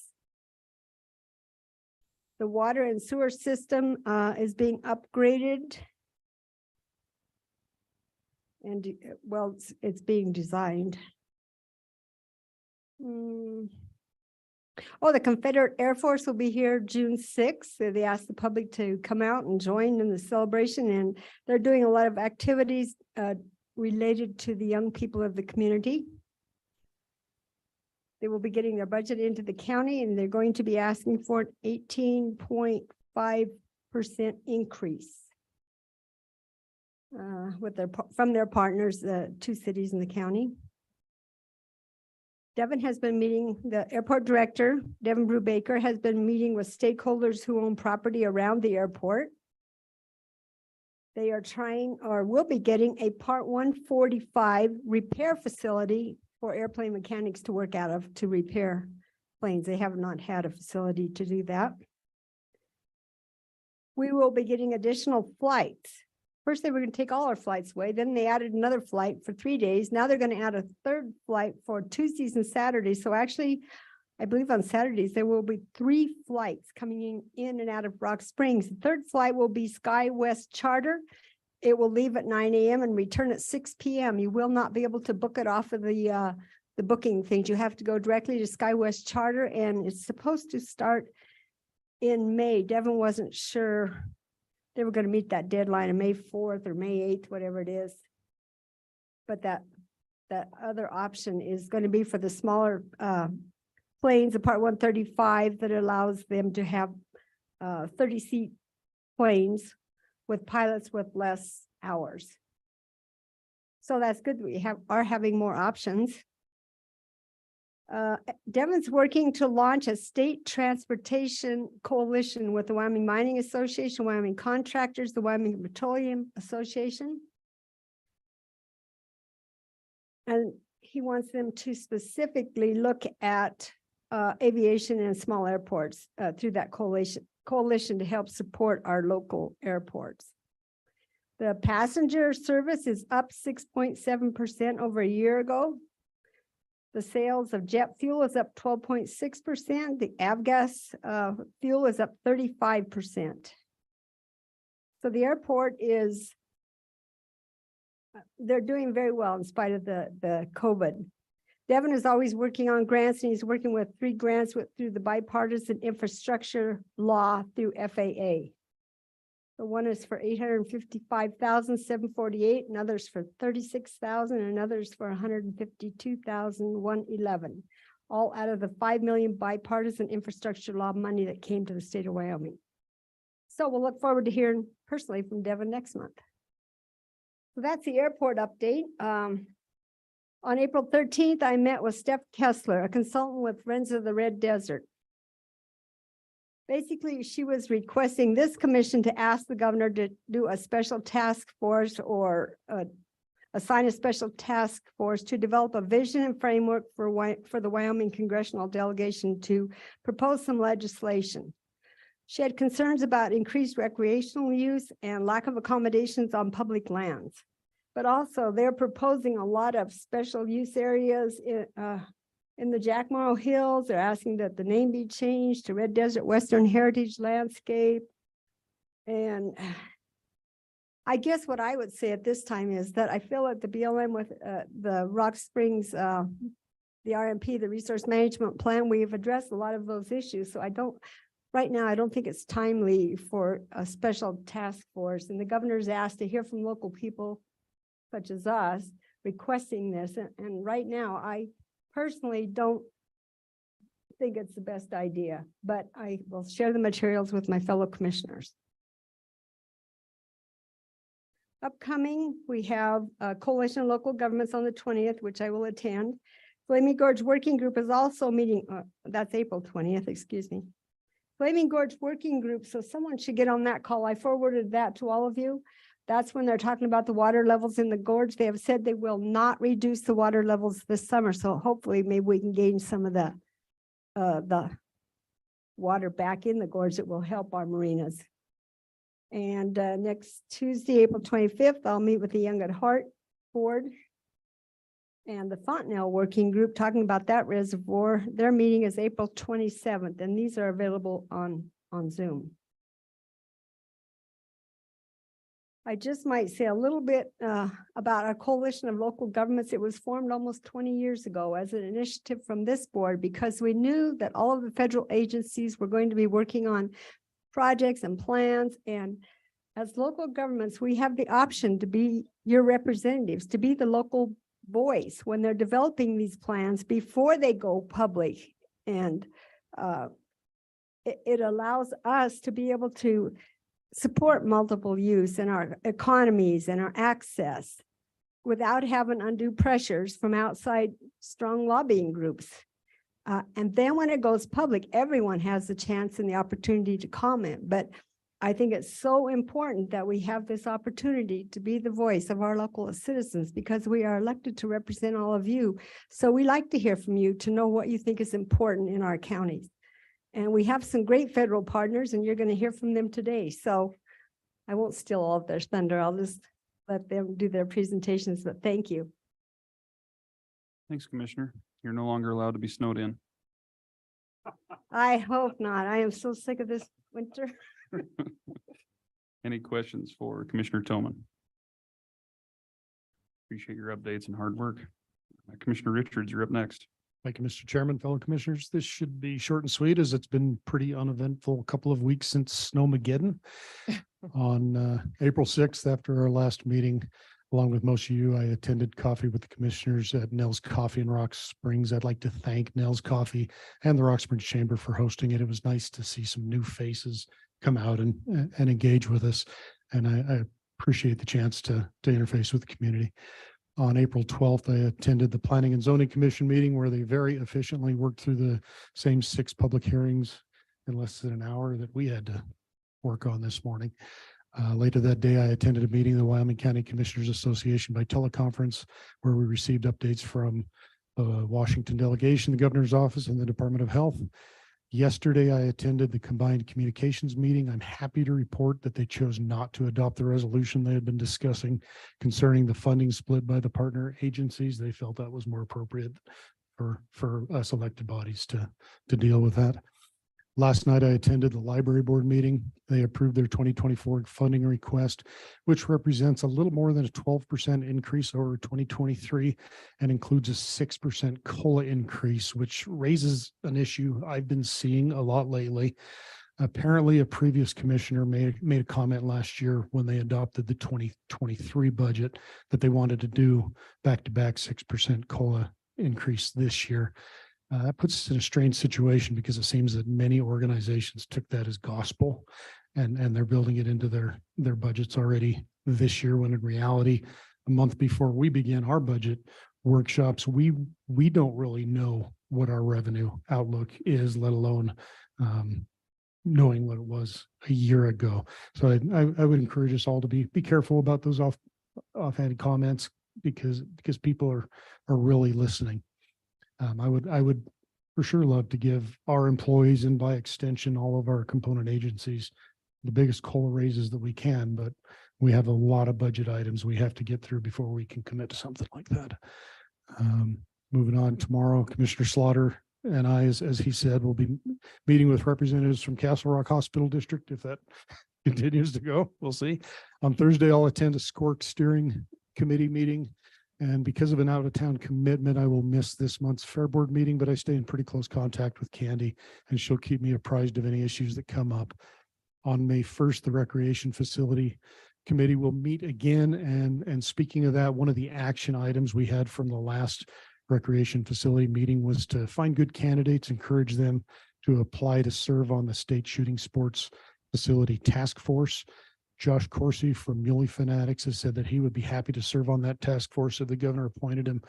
So I'd like to ask the board's approval to write a letter on behalf of the BOCC to the governor recommending Mr. Corsi to serve on that board and allow Chairman West to sign it. So if nobody has any objection, I'd like to make that in the form of a motion. Commissioners, we do have a motion by Commissioner Richards to move forward with a letter recommendation to the governor in regards to the recreation task force. Are there any questions on that? If not, there's a motion on the table. Do we have a second? Second. Second by Commissioner Shanefield, original motion by Commissioner Richards. With no discussion, all those in favor signify by saying aye. Aye. Aye. Aye. Opposed, nay. Got our blessing. Thanks for working on that, Commissioner. Thank you for that. And speaking of boards, I just want to point out that July 1st, a lot of board appointment terms expire. So anybody who's out there who's paying attention and wants to be involved in the process, please go to sweetwatercountywy.gov. Look at the boards that serve Sweetwater County, because we can't do this without those boards, and those boards can't do it without the public being on those boards and being involved. So if you see a board you're interested in serving on, go through there. There's an application process on our website. Apparently it's new, easier to use, as was our morning logins, right? So I would just encourage anybody who wants to serve their county, get out there and get on a board. And I believe that's all I have for you today, and I'm happy to stand for any questions. Thanks, Commissioner. Any questions for Commissioner Richards? If not, I'm last here. Mine will be a lot shorter than a couple weeks ago. It seems like we just met with the delay in our last meeting. I too, as we all mentioned, attended the Coffee with Commissioners event and just wanted to say thanks to the chamber for facilitating that. It was a pretty good turnout from the public, more than I think any of us were anticipating. So it's always good to have public engagement and feedback and allow them to ask the tough questions on what's keeping the county ticking. So I appreciate everyone coming together for that and making it happen. No liaison meetings for me between the last meeting and this one. I spent most of my time working through the challenges with the snow holiday and the concerns and confusion relative to that. So I look forward to rolling out new policy that hopefully will be beneficial to have and having a clear understanding moving forward. Really all I have. It's a stacked agenda today, so I'm going to keep it short. It was very difficult to set as well as study. So hopefully at the end of the day, if we're all still smiling, it'll be a win. But if not, Commissioner Shanefield gets the opportunity to buy us lunch and dinner today. So that is a plus for us. If there's any questions, I'd be happy to answer them. If not, we did make up a little headway there. Our next item is scheduled for 10:50. So let's take about a 15-minute break and we'll come back right around 10:55.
Go. Okay, we'll call this meeting back to order.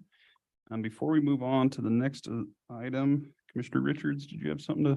Mr. Chairman, during the intermission, I got word that Parker Rosenberg from Caltech would also be interested in being considered for the state's shooting sports complex task force. So I would like to make a motion, just like I did for Josh Corsi, for the board, asking the board's permission to allow me to draft a letter on his behalf, recommending him to the government and allow the chairman to sign. I'll second that. Commissioners, we do have a motion by Commissioner Richards and a second by Commissioner Shanefield for another letter of recommendation. Is there any questions or discussions on that? Hearing none, all those in favor signify by saying aye. Aye. Opposed, nay. Thank you. Motion's unanimous. Thanks, Commissioner. Where we left off is tab D2, the Federal Aviation Administration Grant Agreement. I do believe we've got Mr. Brubaker here via Zoom. Morning, Devin. Morning, Mr. Chairman, Commissioners. Appreciate the opportunity to join you remotely this morning. And recognizing you have a long agenda, hopefully we'll keep this short and sweet for you. Before you today is, for your consideration, is a Federal Aviation Administration grant in the amount of $855,748 that will cover 93.75% of the cost of our 2024 Airport Master Plan that we will hopefully be kicking off later today, later this afternoon. This master plan is required every 10 years. The airport is required by the FAA to do a new master plan. And as I said, it's funded at 93.75% from the FAA.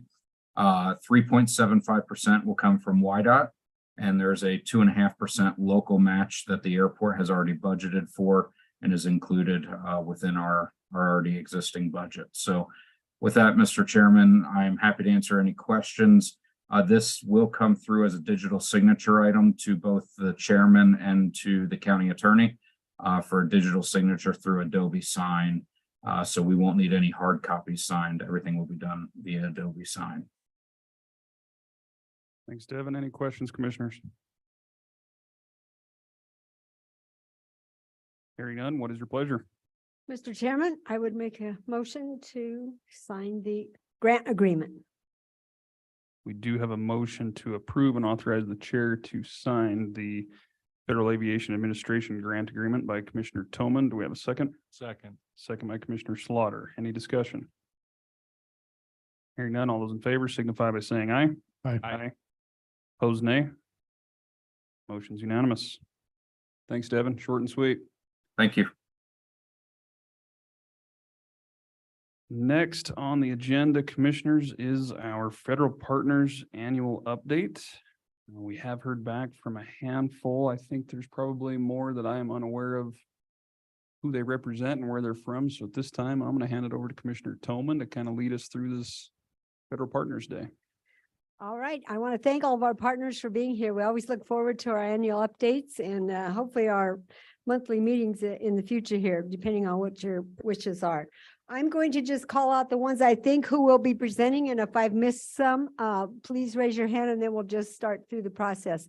I think we'll start with Kimberly Foster from the BLM, but before you come, Kimberly, let me just see if I've caught all the other agencies that are represented.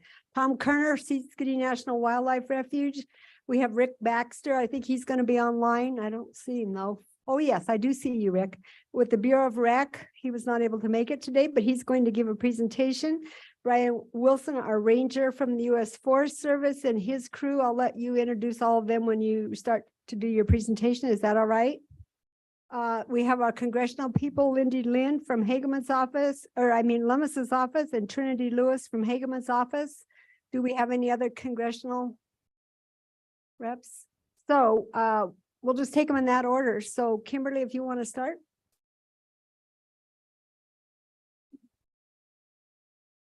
All right, thank you, commissioners. Did bring a PowerPoint.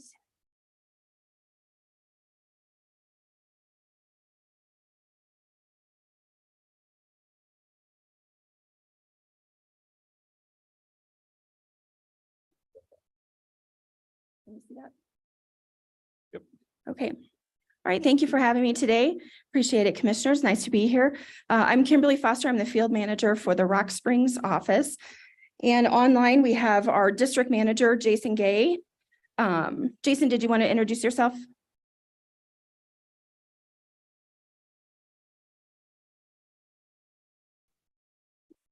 Sorry about that. I had to find the mute button. I'm Jason. I'm the district manager for the High Desert District, headquartered in Rock Springs. And then we also have our field manager from Lander, John Elliott. Good morning. And then our field manager from our Rollins field office, Tim Novotny. Good morning. And then our associate district manager, Adam George.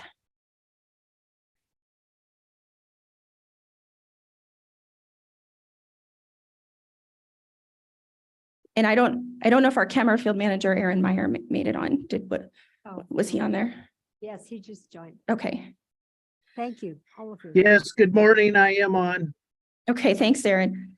I was elected to come here in person, but everyone else is on Zoom today. So we're just going to go through a couple of things, give you some updates, and then we'll answer any questions that you have. So just as a reminder, BLM has a multiple use mission. We've talked about that. You guys were talking about that earlier today. And then you've seen this map before. This is the public lands. All of the goldenrod yellow color are the BLM lands in Sweetwater County. So there's quite a bit. Just a quick reminder, we have lots of oil and gas projects that are currently in implementation phase. All of those projects listed there. And then just recently, we approved the Vermilion Basin expansion, which is an infill project down in the Hiawatha area. We just approved that last month for about 150 new wells.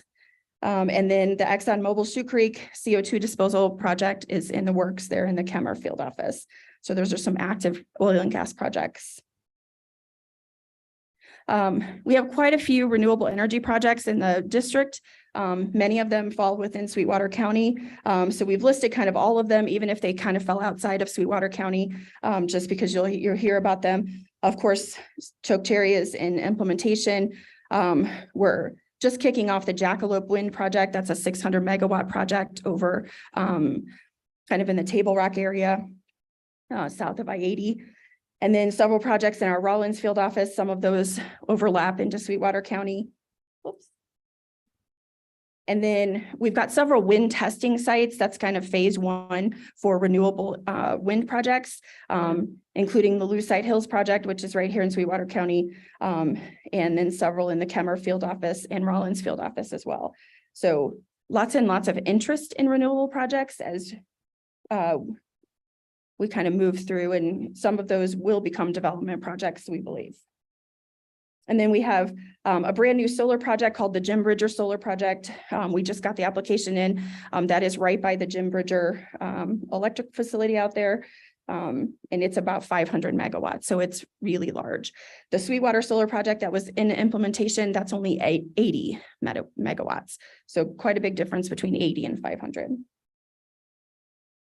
Just a reminder about some of the solid minerals projects that we have.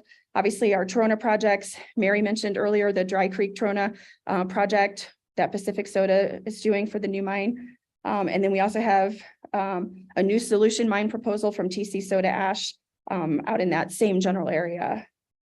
And then, of course, our uranium projects are ongoing, both in the Lander field office and the Rollins field office. And then I mentioned last year that we had a brand new lithium project to mine lithium, and that project is still in kind of its pre-application mining claim stage, but we do anticipate a lithium project in the near future. You may have seen in the paper just last week, the Transwest Express pipeline, or excuse me, power line got a notice to proceed. That's the project that was approved several years ago, and then they just got their notice to proceed this last week, I mean.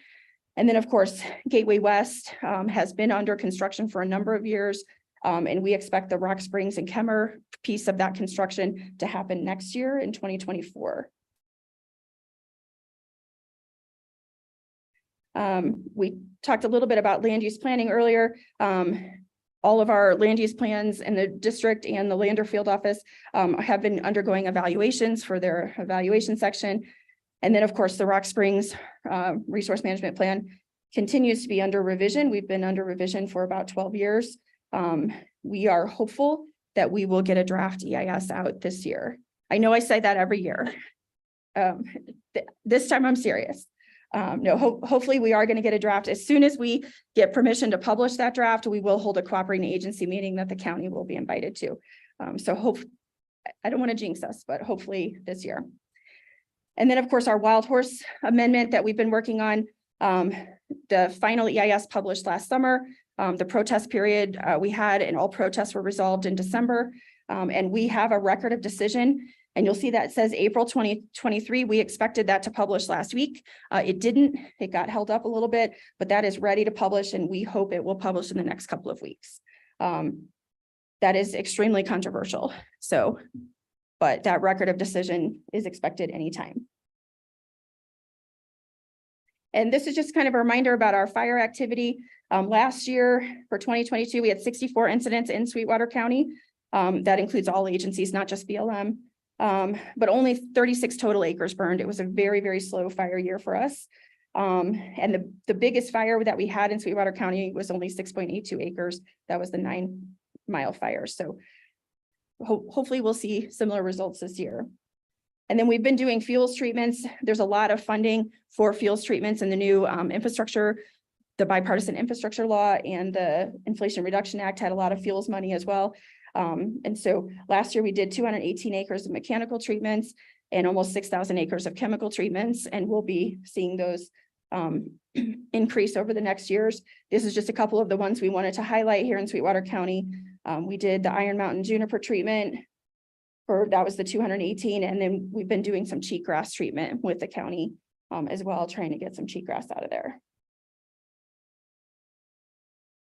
On our on-range wild horse and burro program, we only have one gather that we're in the process of planning right now, and that's our North Lander gather in the Lander Field office.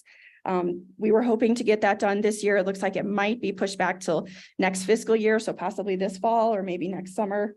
So they're working on some plans there to try to get that done for those HMAs, and that's mainly in Fremont County, but just as a heads up.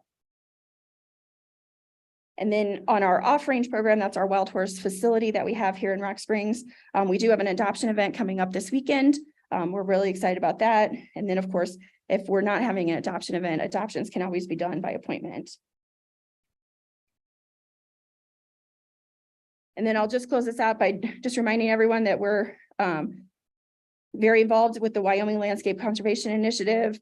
And we're working on some landscape scale projects, excuse me, in particular that are coming from the bipartisan infrastructure law and the Inflation Act Reduction Act funding. Mainly those are going to be in Carbon County for Muddy Creek, for the Rollins Field office, and then LaBarge up north. But the Rock Springs Field office is going to be involved in those, and we might actually be able to do some on the ground projects here as well. So we'll see how that funding works out. But we're working with our landscape conservation initiative as well, because those are mainly landscape level projects. Before I close out, I did want to just remind you that we do have a proposed public lands rule out for public comment right now. This is a brand new rule. So we're in the rulemaking process, and it's out for 75-day public comment. I did bring a worksheet for that. I can leave them with Mary, so she'll have it, but we do encourage you to make some comments.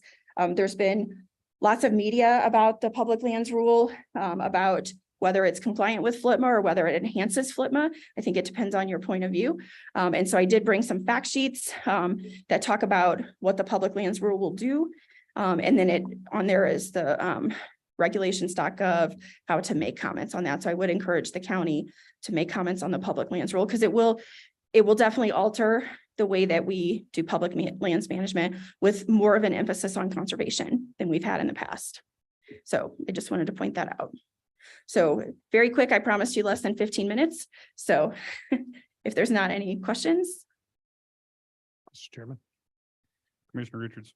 Kimberly, thank you for coming. Recently, the Sweetwater County Commission approved a recreation facility committee with the purpose of pursuing the state's shooting sports facility complex, in addition to looking at our overall recreation area policies and maybe combining them into one space. As we tried to identify properties to do this, we got a list of the lands available for disposal and put them on a map. And it became glaringly obvious that there are no lands around Rock Springs identified for disposal. I'm not sure why that happened. That seems there's a lot of places out there where orderly development could happen. What do we need to do to get that process going and get our RMP updated to identify some of those lands for disposal and get it moving quickly? Sure. And Mary talked to me about this earlier, and so we were chatting. And I'm not sure if the new RMP disposal list has any lands in the Rock Springs area. We'll have to double check on that because I can't recall off the top of my head. But if they're in there, great. If not, we just need to look and find some sections that might be feasible for what you're looking for. And then we just start the process to go through because they do have to be amended in a land use plan for disposal criteria before we could do something with them. And how lands are nominated, like when we started the new RMP process a decade ago, we did ask for nominations, and then folks put them in, and then we evaluated to determine whether they were eligible. So there's a bunch of lands in the new RMP that aren't currently in the old RMP that might fit our need. We'll have to look at the maps. Thank you. Kimberly, can you talk about the recreational component though, if the lands are for recreation? We do have, if they're eligible for the Recreation and Public Purpose Act, there's a little bit different criteria. So if we'd have to look at the proposal for what you're talking about and see if it fits under the Recreation and Public Purpose Act to see if there's something we could do through there.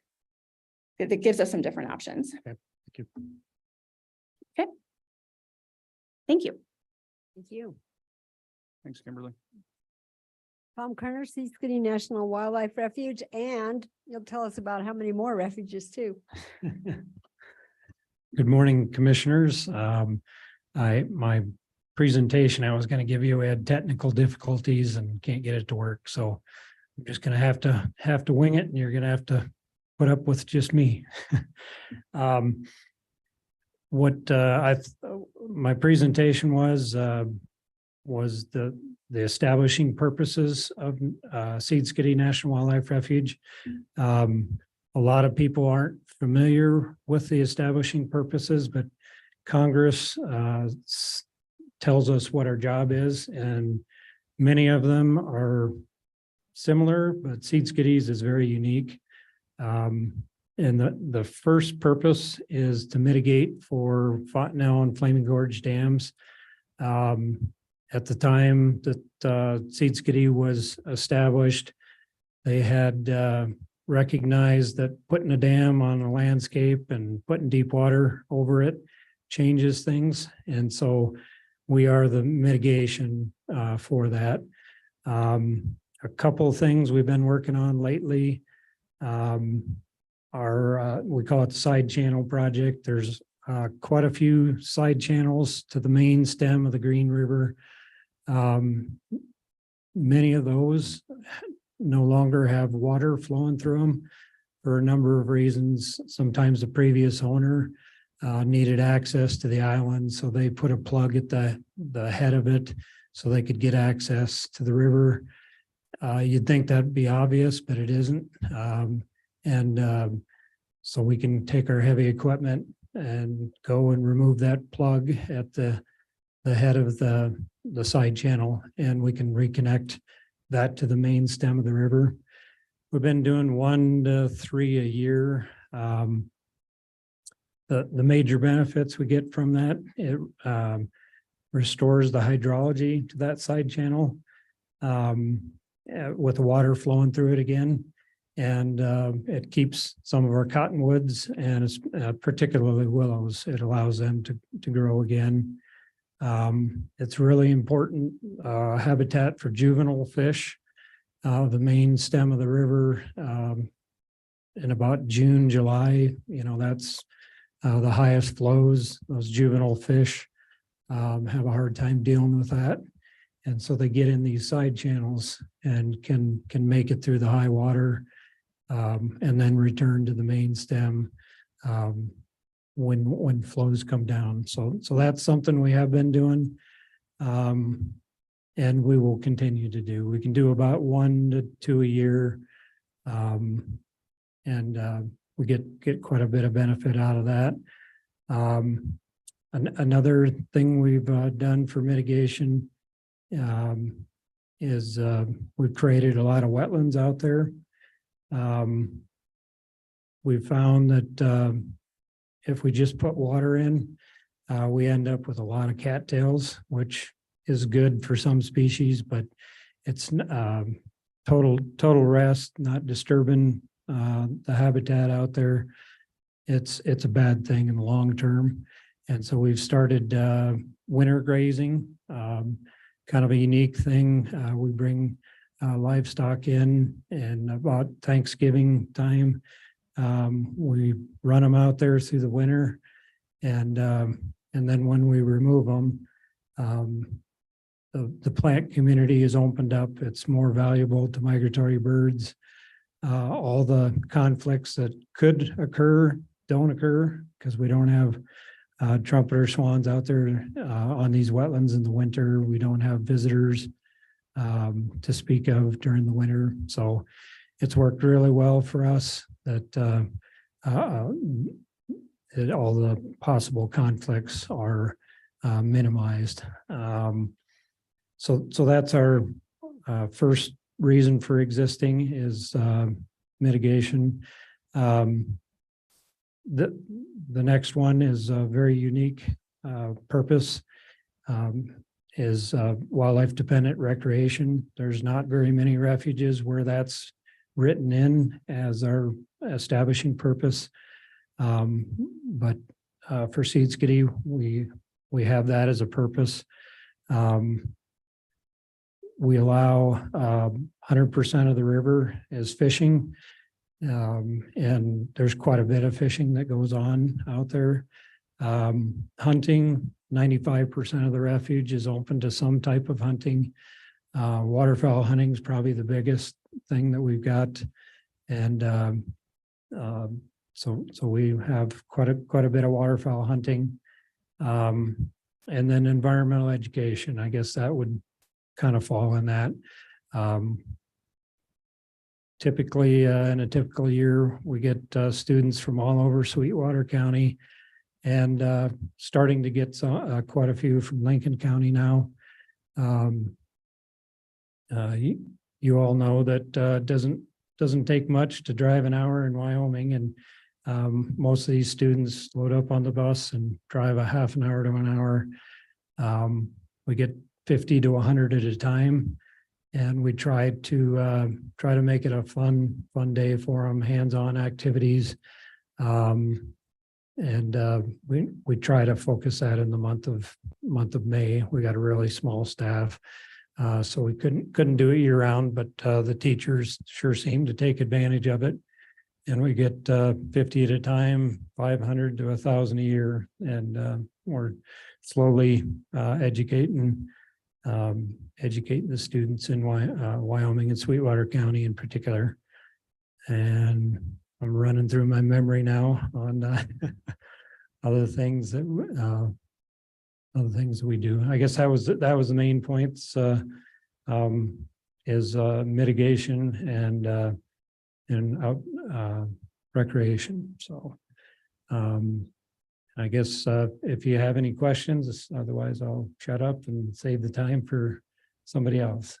Tom, Mr. Chairman, you might let them know that you're also in charge of 4 or 5 other refuges, and then touch a little bit on the cottonwood, saving the cottonwoods, because you've done some really unique work on that. Yeah, so we are, they gave us a new name, Central Sage Steppe Conservation Complex. And so Seed Skiddy is part of that. We have 7 national wildlife refuges that are included in that. The other staffed refuge we have south of Laramie, it's in south of Walden, Colorado. That one's Arapahoe National Wildlife Refuge. We have a staff member over there, and she's supposed to take care of 5 refuges, I think. But that's been fairly recent, but that's kind of the way the Fish and Wildlife Service has handled it. Is if somebody retires or moves, you don't get to fill the position again. We're really fortunate at Seed Skiddy, we haven't had anybody retire or move. So otherwise our staff would have been shrinking. As far as the cottonwoods and willows go, we've that's been a area of emphasis for us. We know that when you put a dam on a western river, it changes things both upstream and downstream. It has impacted the riparian habitat, the cottonwoods and willows and all that downstream. We don't get the out of bank flows we might have gotten, things like that. So we've been trying lots of different things on planting and facilitating that to get cottonwoods and willows in particular started. We've had some success with cottonwoods. We use an auger down 6 feet, try and get to the water table. You can use 1-year-old, 2-year-old cuttings from existing cottonwoods and put that down. And it will turn into a new cottonwood.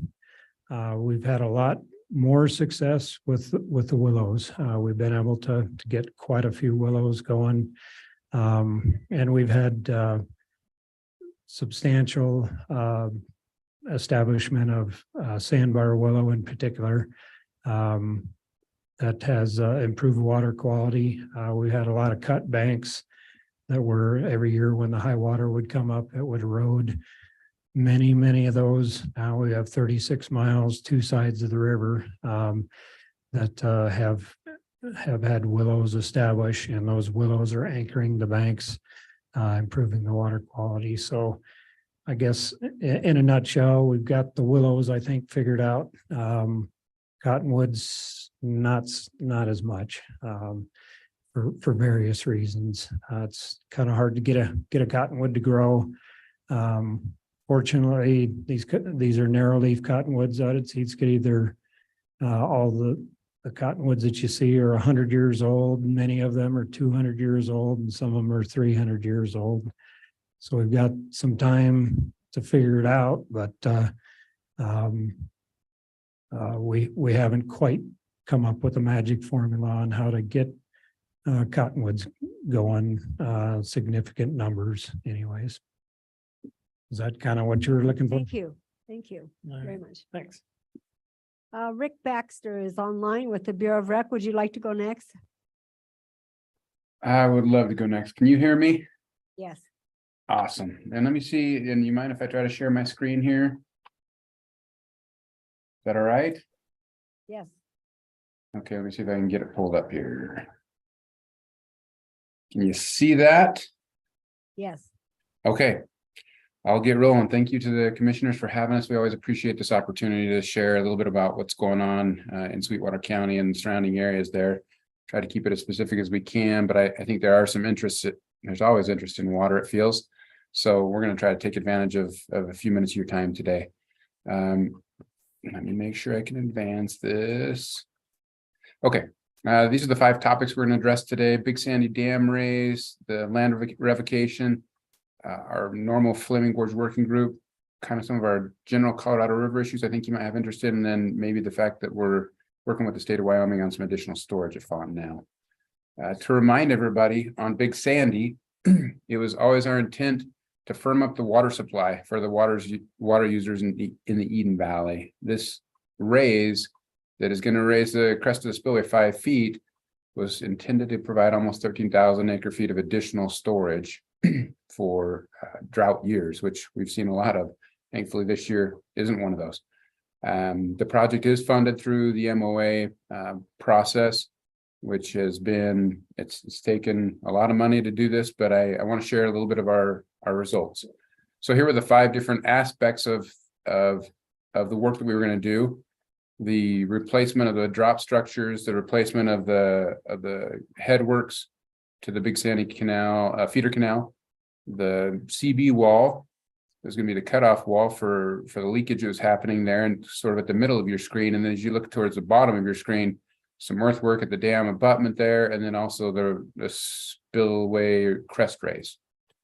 So if you'll remember, and this is an early winter picture, this is sort of what some of those drop structures in the Big Sandy Feeder Canal look like. Pretty old, pretty dilapidated, broken down, and there's worse than this one, but this is what we were trying to do to improve that. So you can see some of this is one of the construction photos of those folks, and you all know how the winter's been this year, and it's been a challenge for our contractor out there, and but they've made significant progress, and you'll see at the end are actually a little bit ahead of schedule, which is pretty impressive, despite all of the cold days and the snow and all the work you have to do to prep those areas. Here's another picture of that same drop structure. And then here's kind of a final picture, what it looks like in its brand new state. Pretty exciting to have some of this work pretty close to completion, or substantially complete, as we like to call it. Here's the pipe that's going from the new headworks. And you can see all the work that's being put into encasing that into concrete. And the structure that they're building there that sort of are those wing walls in advance of that water. And you can just see, I mean, they had to fight this snow and the drifting obviously constantly. It's been a battle. I wanted to give you one picture of the CB wall. If you're not familiar with that cement bentonite wall that's you can see that big long trench and that slurry going down there, where they're creating a cutoff between where the water and the moisture is seeping down below the dam to keep it in the reservoir. So we don't get additional leakage and seepage out of there. And finally, the work, just a couple of pictures on the work on the spillway itself. As you can see, there's a need to have to tint everything. And here's just one more final picture. This is in the last couple of weeks of them underneath that tent trying to work and prepare all the structure and the effort that goes into this. And it is a major construction project and has been so far a success. I want to just go through the schedule quickly. You'll see at the very bottom of this screen that this should be done by November 2023. We do believe we're ahead of schedule. I always want to say that very carefully, because we're not sure, that you never know what you might run up against, especially as you get to the end of the project and you have a lot of punch list items. But the dike and earthwork is mostly complete. So is the bentonite wall. So is the feeder canal headworks, pretty much done. Then you've got those drop structures. There's still some work to be done on them. And then some work, obviously, you could see on the spillway crest and earthwork there at the dam, but hoping to actually complete this in advance of November. But this has been a great project, and I think it's going to be great for the water users in the area. And we're excited to be able to complete it and get it moving forward. Just a couple other little points I wanted to go over. I think we've talked about this a few different times, but I think we've made some significant strides here. We want to thank our friends at the BLM who have worked together with us, especially recently, to make this happen. This has honestly been a 20-year effort. Some of the fault for what has happened in the past definitely lies on the Bureau of Reclamation for what was submitted. We finally put together a really good team. We got a really good response from the state office and the folks locally there at the BLM. We're grateful to you guys. And we've got that fully submitted package now. There's one last step from the USBR's perspective. And even this morning, I was reviewing some documents for an IAA for a little bit of survey work and to reduce some plat maps that need to be done, and maybe some recording of some things possibly as well. But we're hoping to get that to you guys by the end of this week. They're in the BLM, they're in Wyoming. And then it will be a matter of the BLM running through their process and being able to revoke back to the BLM these lands that you can see that are in that hatched red and white there. And we're excited. We are very excited about this effort. Yeah. Rick, you might just mention they were withdrawn for an irrigation project, but it was deemed not to be feasible, correct? That's exactly correct. Yep. Those were intended, and there was going to be some experimental work that was going to be done there, and it did not end up panning out. And so as we've worked through this, both with the BLM and with the refuge, we've been coordinating with each one of those different groups and making sure that we're on the same page. yeah, it didn't work. And so we want to get those back into the hands of the BLM so that they can use them for that multiple use purpose. Yeah, thank you, Mary. Okay, for those who, I always mention this, I always am looking for additional involvement from the folks in Sweetwater County and anywhere else that have interest in what's going on the Colorado River, specifically Flaming Gorge, just because we annually meet in March, April, and August to talk about in March and April what we're planning to do in the upcoming years, and then in August to report on what operations have occurred at Flaming Gorge Dam, how much water's coming in and out of there, that sort of thing, the timing and what experiments we're trying to use to help assist in the recovery of the fish species, threatened and endangered fish species below the dam. We do have an upcoming meeting, and I wanted to mention that on Thursday, and encourage any and everyone that's interested in coming and listening to that. There's a lot going on, as you're well aware, from the drought response operations perspective. We've moved quite a bit of water in the past year, almost 500,000 acre feet out of Flaming Gorge to help prop up Lake Powell. And we believe, we're hoping that we're going to be able to, and again, we won't have an actual operations plan by May 1st, but the sneak peek on that is just that we believe we're going to actually, by the end of this next year, hopefully get back to the point of being at that generally full operating level at Flaming Gorge, which is a pretty big deal. And thank God for the rain and for the snow, and for this opportunity to kind of refill that reservoir and give us some additional help down below as well. Obviously we want to store that water as high as we can. Anyways, if you want to be involved, you can reach out to me, you can reach out to whomever you need to. Dale Hamilton is the one that chairs that group, but we always are looking for people to make sure that their voices are heard in that process. For those who are interested in some of these Colorado River issues, there's definitely a lot happening there, as you're probably well aware. Because of the good snowpack this year, it is looking like we will, like I said, likely fill Flaming Gorge and then actually create a little bit more storage beyond just what the normal use and normal operations would be in Lake Powell and Lake Mead. And that's a big deal because we've been declining, as you all know, for so very, very long. And again, we believe that Flaming Gorge looks like it should or could fill, so that's good. And then the final bullet there is just that if you haven't been paying attention or you don't know about this, there's a supplemental EIS for the Colorado River for both Lakes Powell and Lakes Mead for the operations that are going on. There's a situation where in our EIS that we ran many years ago in 2007, we only said we would not release less than 7 million acre feet, and we need to be able to have more flexibility than that. And so in a very, very quick fashion, and there's a draft EIS, SEIS out there on the street right now, and you can find it at Reclamation's website to make comments if you have concerns or you want to have any input. So we want to make sure you have that opportunity as well.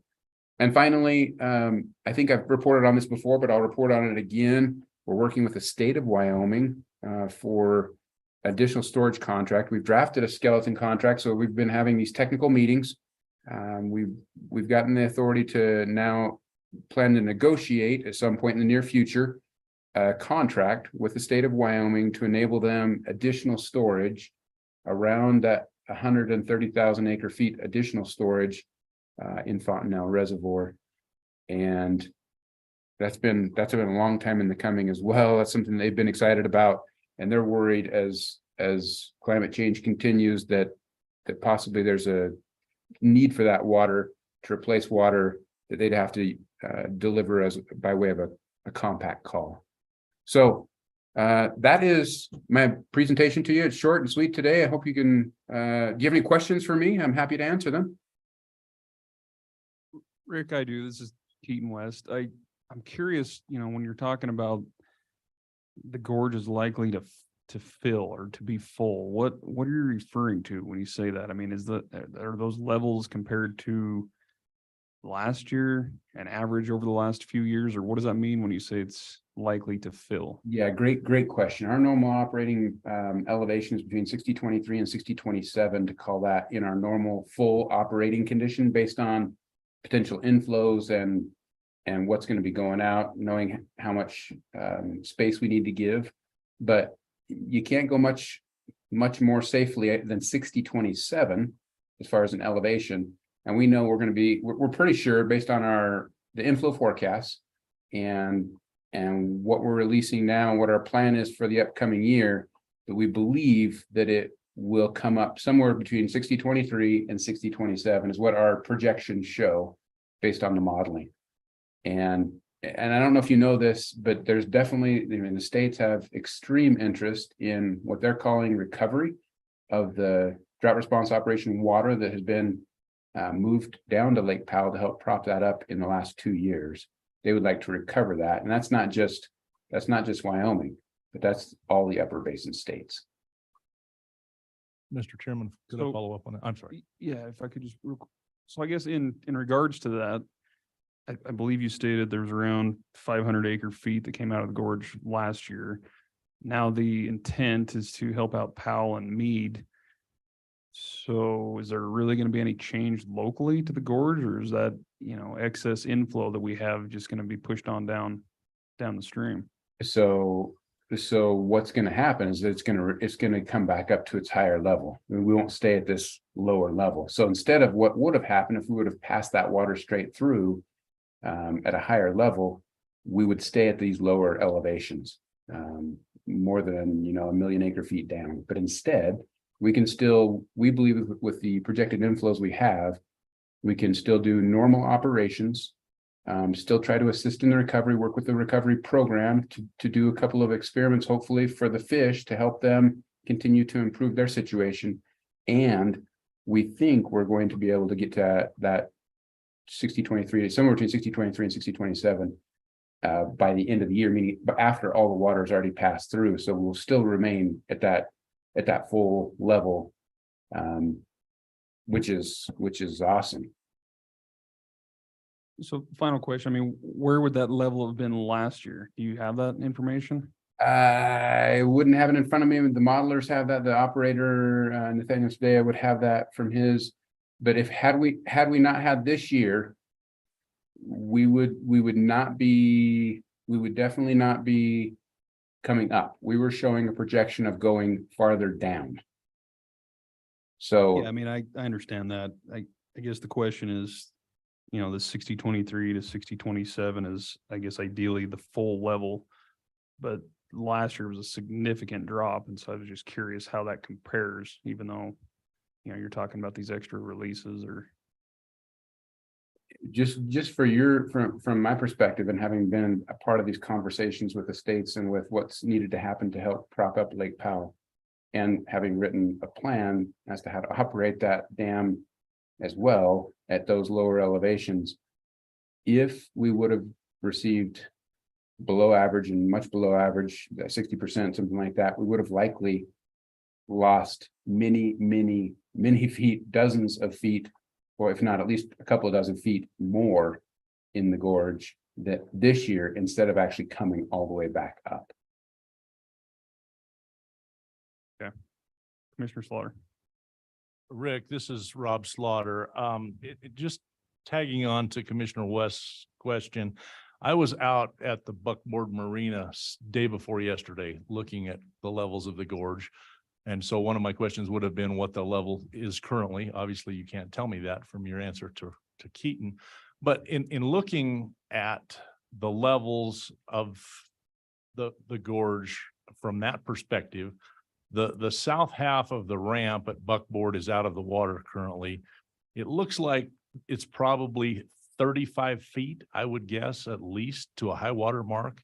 And so from what you're telling me, or what I'm understanding here, we can anticipate that we will actually reach that full high water mark by the end of this year, is what you're projecting? That's correct. Wow. Okay. Fantastic.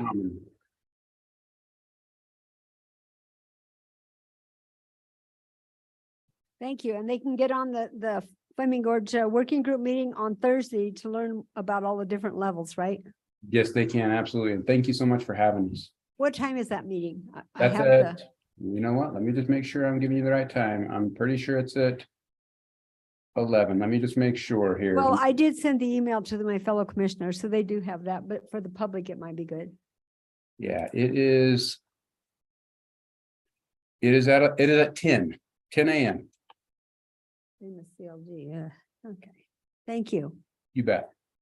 Mr. Chairman, Commissioner Richards. I just looked on the Bureau of Reclamation website and it says Fleming Gorge current pool elevation is 6,007.39 feet. 6,007. Yes. At 20 feet. Okay, great. Thank you. The Forest Service, Brian, if you'd like to come and introduce your crew and all your topics for the Ashley National Forest. Yeah. Good morning, commissioners. We'll be presenting at 2:55. Could I introduce my esteemed colleagues at that point and just give you a few updates of this right now? Okay. A couple updates. And there'll be more information forthcoming, but the forest plan revision for the Ashley National Forest will be going into the 60-day objection period. That date will be forthcoming. We don't have that information yet. Also with the Flaming Gorge National Recreation Area Plan, we finished the public scoping and we're working, there was a lot of great comments and we're working on some additional development workshops to get more comments from the community, the public.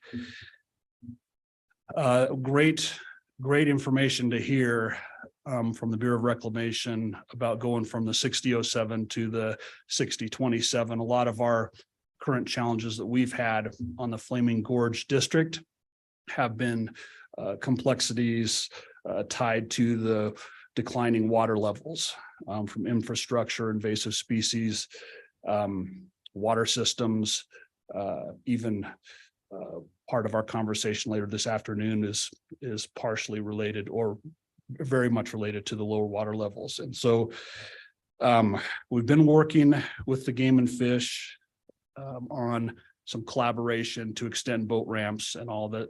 The 6027 would resolve that issue. And we're praying that happens. And another thing too, just to report on, we're working with the Wyoming Byways on a rock art project. It's in the NEPA phases now, but basically it's in Wyoming. And it's a project to protect some ancient petroglyphs. And so we're pretty excited about that. But those are just some updates. There'll be more information forthcoming on those. And we'll be presenting at 2:55 today. And if it's okay with the commission, I'd like to introduce my esteemed colleagues at that time. So any questions for me at this point? Just give me your contact information and your name again so they understand Yes. that you're our new ranger. Yes, ma'am. Sorry about that. My name is Brian Wilson.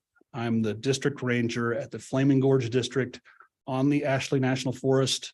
The Flaming Gorge District also is the Flaming Gorge National Recreation Area and the portion of Wyoming that's on the Ashley National Forest. So that's. Yeah. Thank you. You're welcome.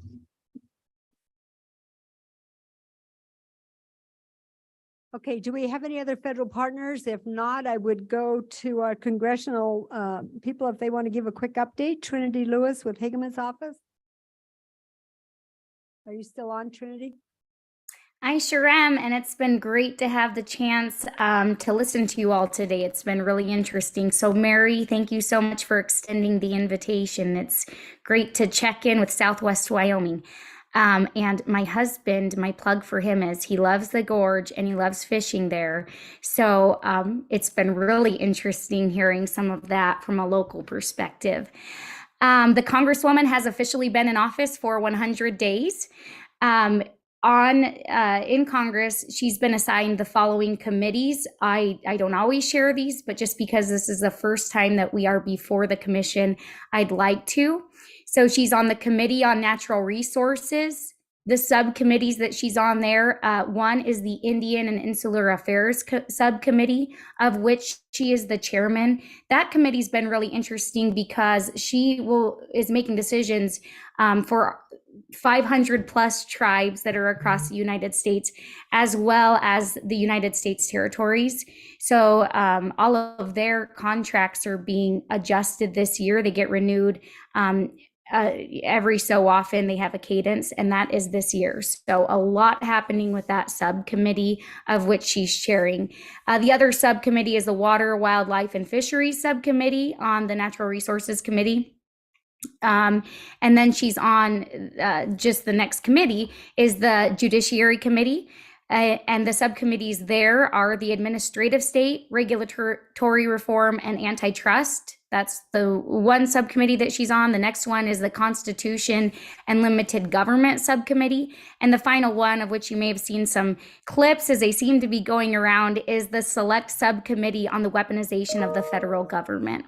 So that's what's keeping her incredibly busy.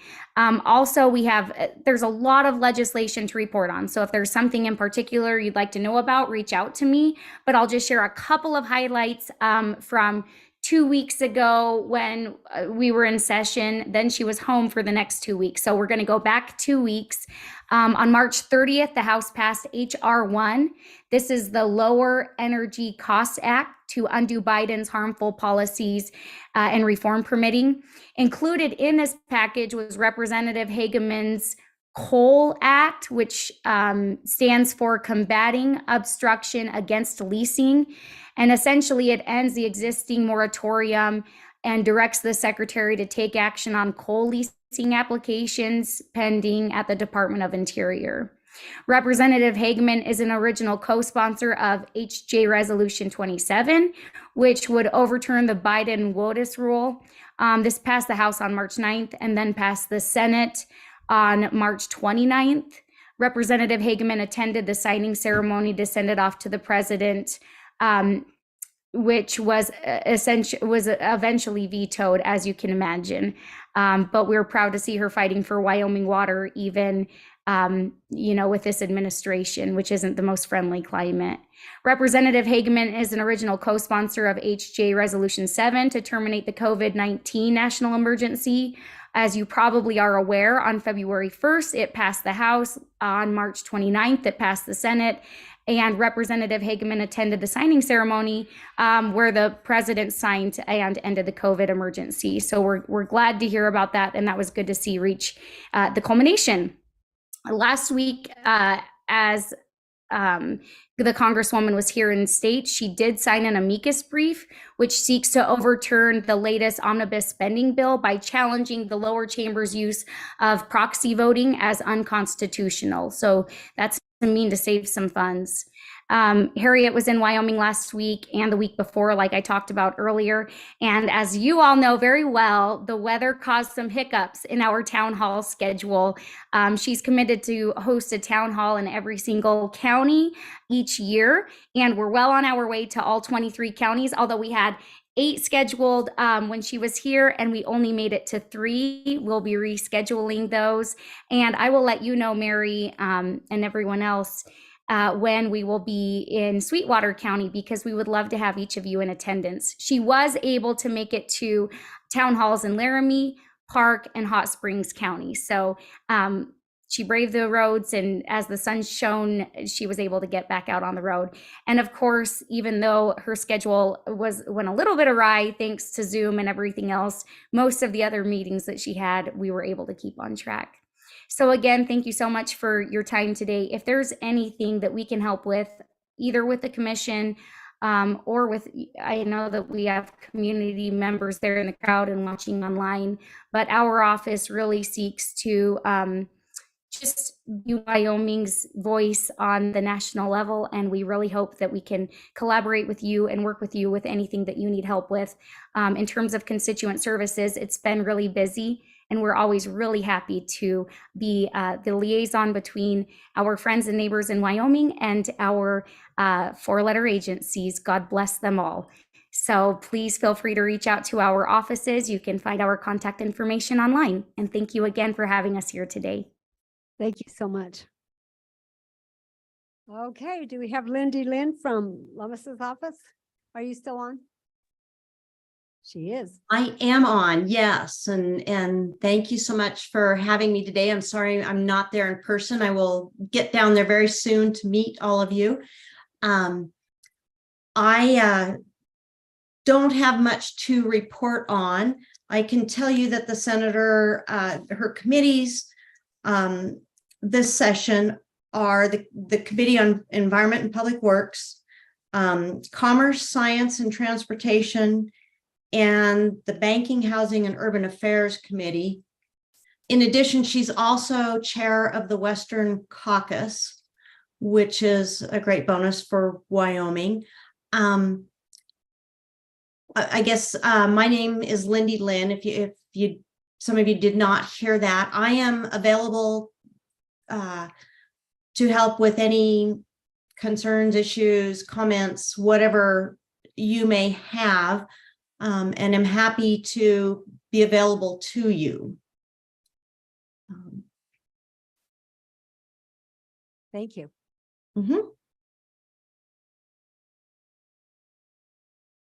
Have we missed anyone? I guess we'll just wrap around and ask if we have missed anyone. If not, our federal partners, I'll be sending out an email to see if you wish to continue the monthly or quarterly meeting for updates amongst us. So thank you very much. It means a lot to have all of you here. We're 8th largest county in the United States, 7 million acres, almost 70% public lands. And I don't know if we're more than half of our county income coming from the resources on those public lands. So thank you very much. Thanks, Commissioner Toman, and thank you all for being here and presenting to us and giving us an updates on what's happening around the county. And thanks, Commissioner Toman, for setting that up and organizing it. That was a lot of information. We are right on track, on schedule, which is a miracle. So job well done. Can't even give you any beef about that. Next up, Commissioners, it looks like we do have a lunch break. And so being that we're right on track, we'll go ahead and recess for lunch, and we will resume this meeting right at 1:15 with an update from the Wyoming State Forestry Division. Just an approval of the annual operating plan by Mr. Zimmerman, our fire warden. So we'll see you all back here in about an hour and 20 minutes.